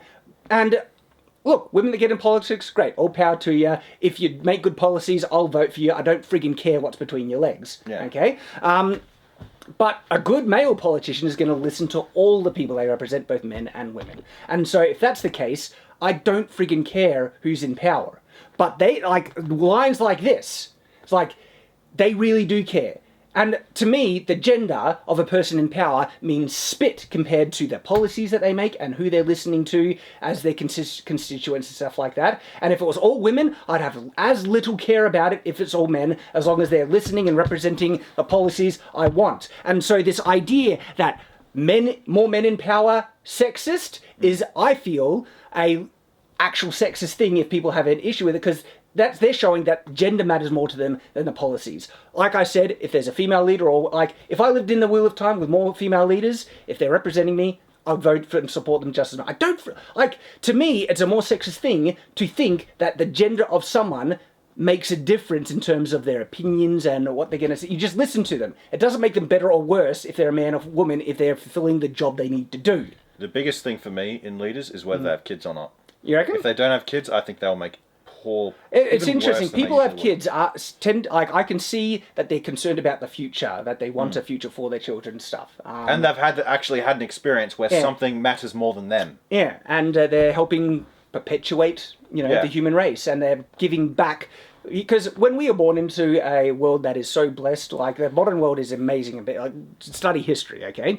I actually feel there is kind of a responsibility to try and make the world a better place for those that come after us, because we were born into a world with incredible privilege. To be fair, they'd say the same, but their way of going about it is the exact opposite to you. Well, literally, their way of going about making the world better is don't have kids. is to call people on all their privilege and stuff like that. That's their way of doing it. And so I'm more reluctant to give a line like this from a pass, even though it's from Leandrin, because it seems so overtly. Well, it's just not even true for that universe. It's not even true for the universe, yeah. You're literally goddesses. The only people that can use magic in this. What more do you want? Yeah, exactly. And by the way, Leandrin was never that overt about, men bad and stuff. She hated men, of course, but, like, men ruining everything in a society that's mostly controlled by men. Oh, sorry, by women? It's like, that's not the case. But how can men do this? Yeah. It's like, but women says, women hold the one power, but men control much of this world, and they mean... and they're mean, they're cruel to little girls that show any sign of being greater than them. Women. How more overt could you be? Women in power in society, women are oppressed. Wheel of Time, those books were never truly sexist, okay? Now there is actually sexist undertones in this one, and if you want examples, not only this, but think about the breaking of the world, all right? Even Moraine is not supposed to be a man-hating Red Aja, but she says it was the arrogance of men who thought that they could seal the Dark One. It was when a in the book, sacrifice. it was the noble sacrifice of men that saved the world. If they didn't do this, the world was doomed. Then the Dark One did a counterattack that cursed the power, okay? They have reframed that to be wholly negative. So now, this is like the meme where men sacrifice themselves to save the world, women most affected. Yeah. Like, Didn't you they know? ruined everything and they cursed Sidene and made the world worse, and it was their arrogance and all this stuff, and they're portraying it as a really negative thing. And this is from Moraine. And so if you think this is just negative man-hating stuff that is only coming from the Red Archers that are supposed to hate men, no. There's actually a lot of negativity about men in this show already, coming from characters that are not supposed to be as biased. And the fact I hated that framing is like, it was the arrogance of men who thought that. It's like, the world should be like so grateful for the men who saved it, but then yes, men did break the world because of the curse of the Dark One, but it's like they're still blaming men for it instead of blaming the Dark One for do you think these men that went crazy against their will, that they were malicious or evil? Like, you should be weeping for the fact that their lives, they were sent crazy. How tragic and heartbreaking is that? Okay, he's the victim here, but no, men are the bad ones. Well, Shad, didn't you know that 1 in 4 homeless people are women? We need to end homelessness for women right now. Women make up 1% of combat death fatalities in war. We need to end the combat death gap now for women. Oh, man. What would be enough, Shad? And look, I'm not saying there aren't things that happen in life that women get the short end of the stick off, but to say that men are mistreated in the world is bullcrap. Men are grossly mistreated in the world. But Shad, men don't know what it's like to be under attack.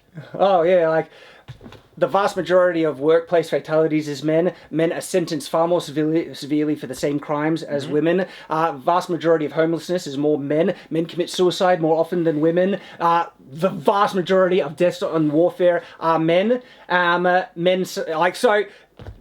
men are never dealing with crap in the world. I can't stand it. Yeah, dude. You're not being charitable enough to these people. I tried to give them every benefit of their doubt. And so there is actually a lot of man-hating in this show. It's disgusting and it's subverting, and it's not in the books. The book was great. The books had such a positive representation of manhood, what Lan said, you know? Main thing to know about me, man, stay on your feet. Yeah, Alright, so we get to the scene where Loyal finds Nynaeve. Yeah, look, it's mostly justified. Loyal being clever. You said you're from the Two Rivers. You said she's in the White Tower. Well, there's only one woman with a braid like the Two Rivers in the White Tower. Found her. It's a little bit contrived, though. Maybe, I think you could sell it, but it makes me wonder, did no one see Loyal? They didn't want Nynaeve to leave. I don't know. Do you reckon Moraine isn't... Moraine should be following them. If it showed Loyal seeing her, I'd believe that. But... So there's a longer scene between Nynaeve and Rand, and this is all just to kind of flagellate and set up as Egwene so great. Because the ending line is like, Egwene is unbreakable, and then it goes to the scene where that she breaks free and stuff like that. And Egwene, she was very breakable early on. She was an inexperienced girl dealing with these really big bad things and everything. And so the thing is, it's delivered masterfully by the actress. The acting in this is pretty good. You got to give the actors. Some of the deliveries are great. I've seen way better. You reckon? Game of Thrones way better. Look, I will credit the actors. I thought this was delivered really well. I thought the best actor was Loyal. You reckon? Loyal was great. Liked his. I hated how he looked. It just ruined. Yeah, he looked silly, but he had charm. He had charm, and he was a good character where you could tell his interest. He always wants to talk, and so there was good parts done with Loyal, but. Gosh, it comes off so low budget with the, and so that scene is ultimately unneeded, right? It's another one of those scenes that it wasn't needed. You could have done more stuff with the book that would have been better, more entertaining, stuff like that. But they wanted a longer thing to say. We miss Egwene. They wanted opportunity for Nynaeve to give a good emotional kind of thing. And look, there is a story about Egwene and the breakbone fever and stuff, and so. it just came off pretty contrived that they're trying to make Egwene so tough and indomitable and stuff, and it just... Perrin, again, this is like the ideal, if it has to be one of us, let it be me. Now look, I think that's actually still a masculine thing, where it's like the man is going to say, no, if anyone's going to die, like... That's how it is. Women and children first. No one acknowledges the insane heroics that, for instance, the Titanic, the men on the Titanic did to willfully stay back and die to save women and children. Yeah. That's... You're on a sinking ship and the water's freezing. And they choose to die on behalf of other people. Think about all the young men that died in war to protect liberty and freedom. World War II. Like, these are young guys that never been married. It's the early part of their life. Sprinting at machine guns. At machine gun fire, right? And that happened twice. And you think they're doing it for patriarchy? They're doing it to save their loved ones, their mothers, their sisters. And I can't stand the hate that is and how denigrated men are and stuff, and just gets my goat. And we see it in shows like this. And anyway, so at least Perrin does that thing, you know. Like, no, let it be me instead. And that's the most realistic part of the show. Because the guy would be like, okay, this is my turn right here. Yeah, but the thing is, though, Perrin hates himself in this scene. He thinks he deserves to die. Oh yeah, true. Like, this is the part that I was going to say, where they're trying to depict like a man who will acknowledge his privilege, and that's why he gets to die. That hates himself. He is not worthy of living. She is. This is why it should be me. I accidentally killed my wife. I'm pathetic, disgusting, evil, bad men. But no, in reality, it's men accept that because it's kind of our thing. Yes, we die for people. We carry the burden, and we are here to protect women and children. That's our job. Okay, and when it comes to protecting, but the way they justify it is that Perrin, he just hates himself now. And so, gee, how are they going to bring Perrin back from this? Like, how's he going to deal with it? How long is he going to stay yellow-eyed for? Maybe he's just going to be like the whole time, oh! He'll just be like the whole time. Well, I won't spoil anything. Oh, no. I like that they tried to deal with Perrin's emotions, but he comes off pretty pathetic, ultimately, in this scene. And it would have been better, it would have saved it if Perrin was the one who took out the guy, the Valda, whatever his name was, right? Yeah. It would have redeemed it somewhat, where he's dealing with this trauma, this emotion, but no, Egwene has to come in and save him. He can't save the girl.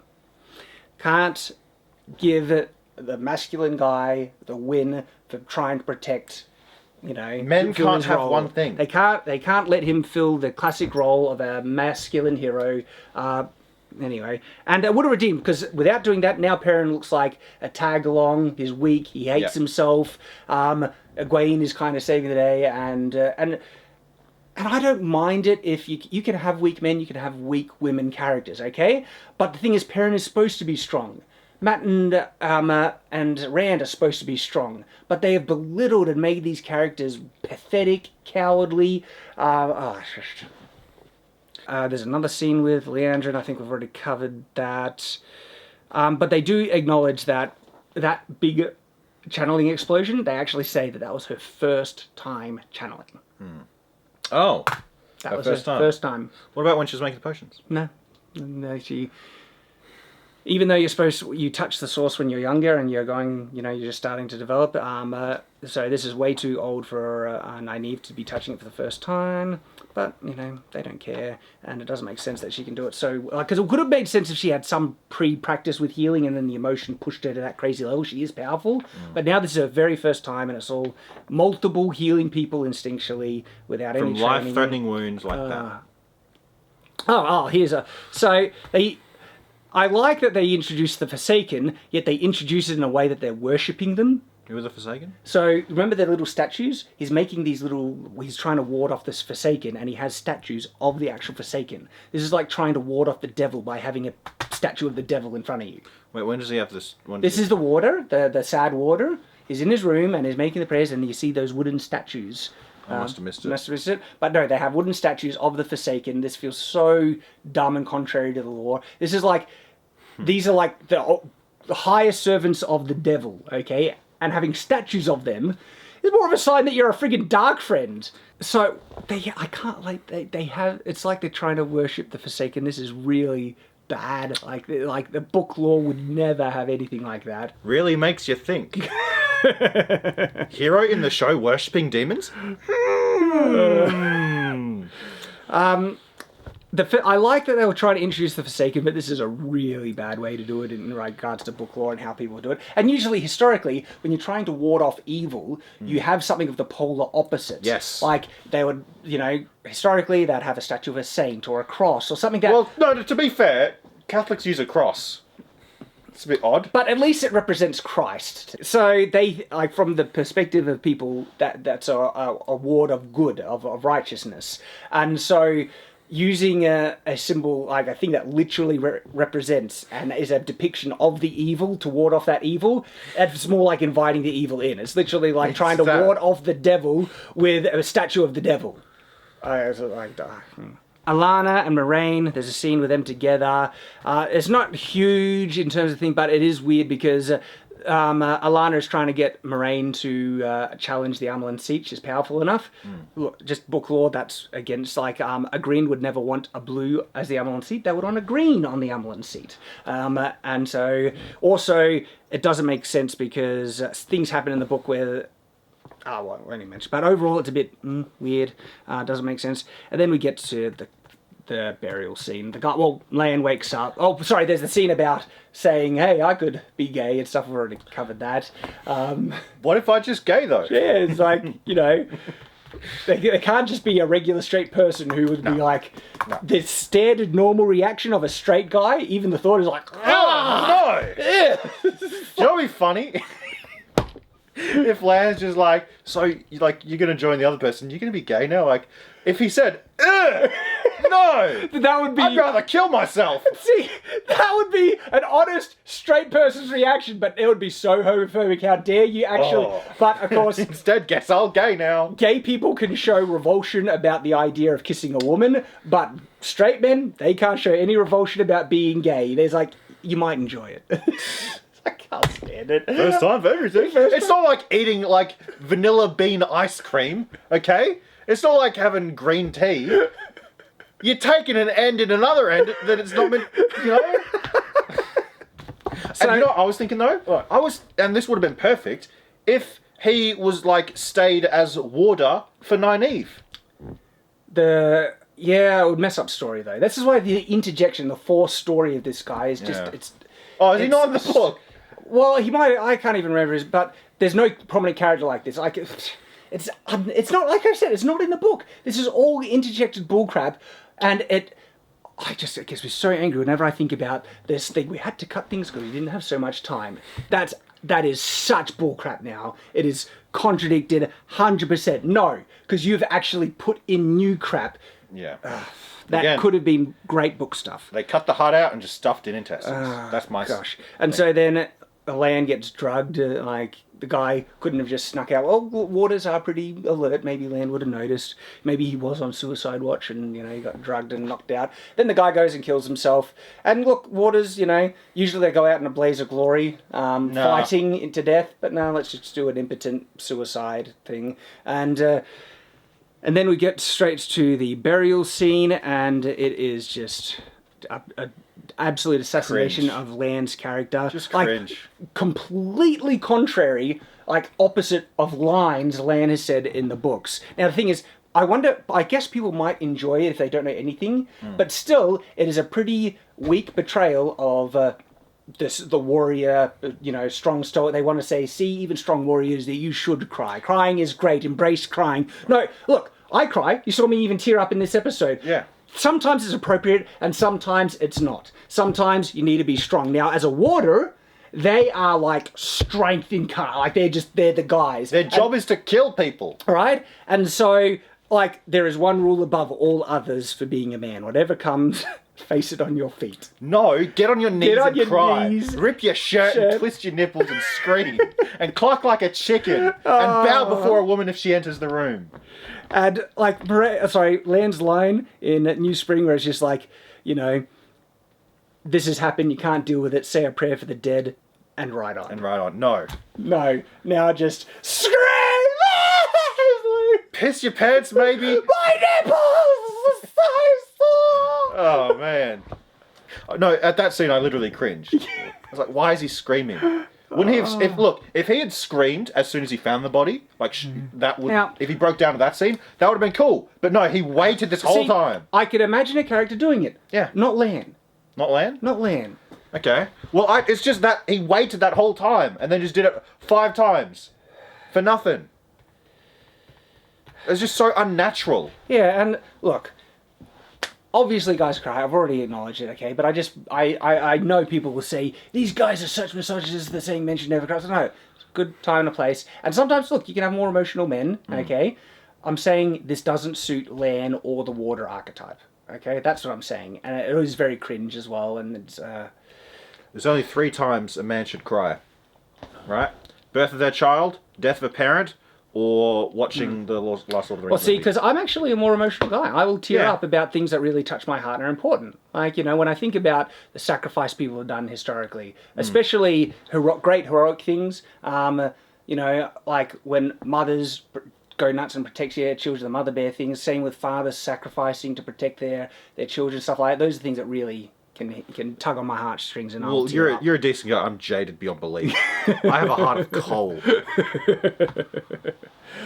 Oh my goodness! And that's it. That's episode. That's it. That's the Wheel of Time. That's episode 5. I can't believe how bad this episode was. Truly awful. Like this is my I'm done moment. But look, you guys want us to still review it. We Want us to keep doing it? Why do you guys make us do this? Huh? We do it so you don't have to. Yeah. We eat the crap, so it's all out of the way. Gosh. No. We don't eat it, but we identify it. It was Yeah. Oh, we can see that. Don't go near it, people. We put up little flags in the crap so you can see them. Nice bright little flags. Yeah, like this is one of those heartbreak moments. Like I love the Wheel of Time so much. This spits and takes a steaming dump on just the underlining themes, the greatness of the Wheel of Time, and it's almost done with glee and malice because I bet they love this. Oh, they episode. love it, man. They love this episode. Not only that, they love how it makes you feel. And I bet they think they're improving it. They love how you hate it. The talentless hacks, they think they're actually improving such a great story already. It's like, I can't stand it. And the arrogance. Like, if you think you're as good, right, you would easily be able to write a book that people will read, love, because it would be so great. But no. And so to be so arrogant to think that they can improve, and also to be so arrogant to not listen to advice from people who know better. Like, Brandon has consulted on this, and he's already been on Reddit saying that there are things that I tried to get them to change, and they didn't listen. Like, Brandon is one of the greatest writers in the world. Now, look, there is personal taste. There are some things that I actually would have done, like, I'm a writer, and I look at things, and there are things that I don't as enjoy as much in arcs and certain stories and stuff like that. And so I'm not saying Brandon is infallible. I'm not saying I'm infallible either, okay? There's a lot of personal taste that comes into this. But still, if Brandon gives you advice on the story, you'd be damned well served, especially if you have no experience, truly experience in writing and stuff. These guys don't. And you're not going to listen to him? I love Brandon's work, but Ham should not be a female. Ham is a man. It is not ma'am. He's a man. He's a man. He's a ham man. He's a hammy man. He's literally the muscle. He's a big boy. I just feel, that's like, what I said is like, I almost want to cry. It's so bad. Dude. My heart is broken. Use that anger You know, to fuel you. what's this? I was like, my disappointment is immeasurable. And my day is ruined. Dude, this isn't just a day thing. This is a while. How long were you waiting for this show? Well, I was always hesitant. I was like, and remember, I came in tepidly. I didn't need it in my life, honestly. I was like, look, I do love seeing live action adaptations, like Lord of the Rings. It's just glorious. And you know what I can't stand? Like, if anyone says it would have been impossible to adapt this because you're always going to like divide the fan base, it's like, no. Look at Lord of the Rings, all right? Yeah. When you try and there are quotes from Peter Jackson where he says, it wasn't our job to tell our story. Our job was to tell J.R. Tolkien's story as accurately as he did. It wasn't our job to think we know better. I'm paraphrasing, but to think we can improve it or tell the story. Like, that's respect. To be fair, And look at the results, except, well, Hobbit, but The Lord of the Rings, you know. to be fair, there were a lot of things that Peter Jackson wanted to do that the people working with him were like, dude, don't do that. And he's like, fine, I Really? won't. And it made it so much better. Good. Like at the end of the last one, he wanted to have a glowing Sauron fighting Aragorn. Yeah. That would have... Sauron wasn't meant to be physical. There was so many of moments like that. So listen to the people you work with, unless they're all, you know... Oh, man. Oh, It's just nuts. guys. Well, all right. Till next time. The night is long, but don't give up. Stay on watch.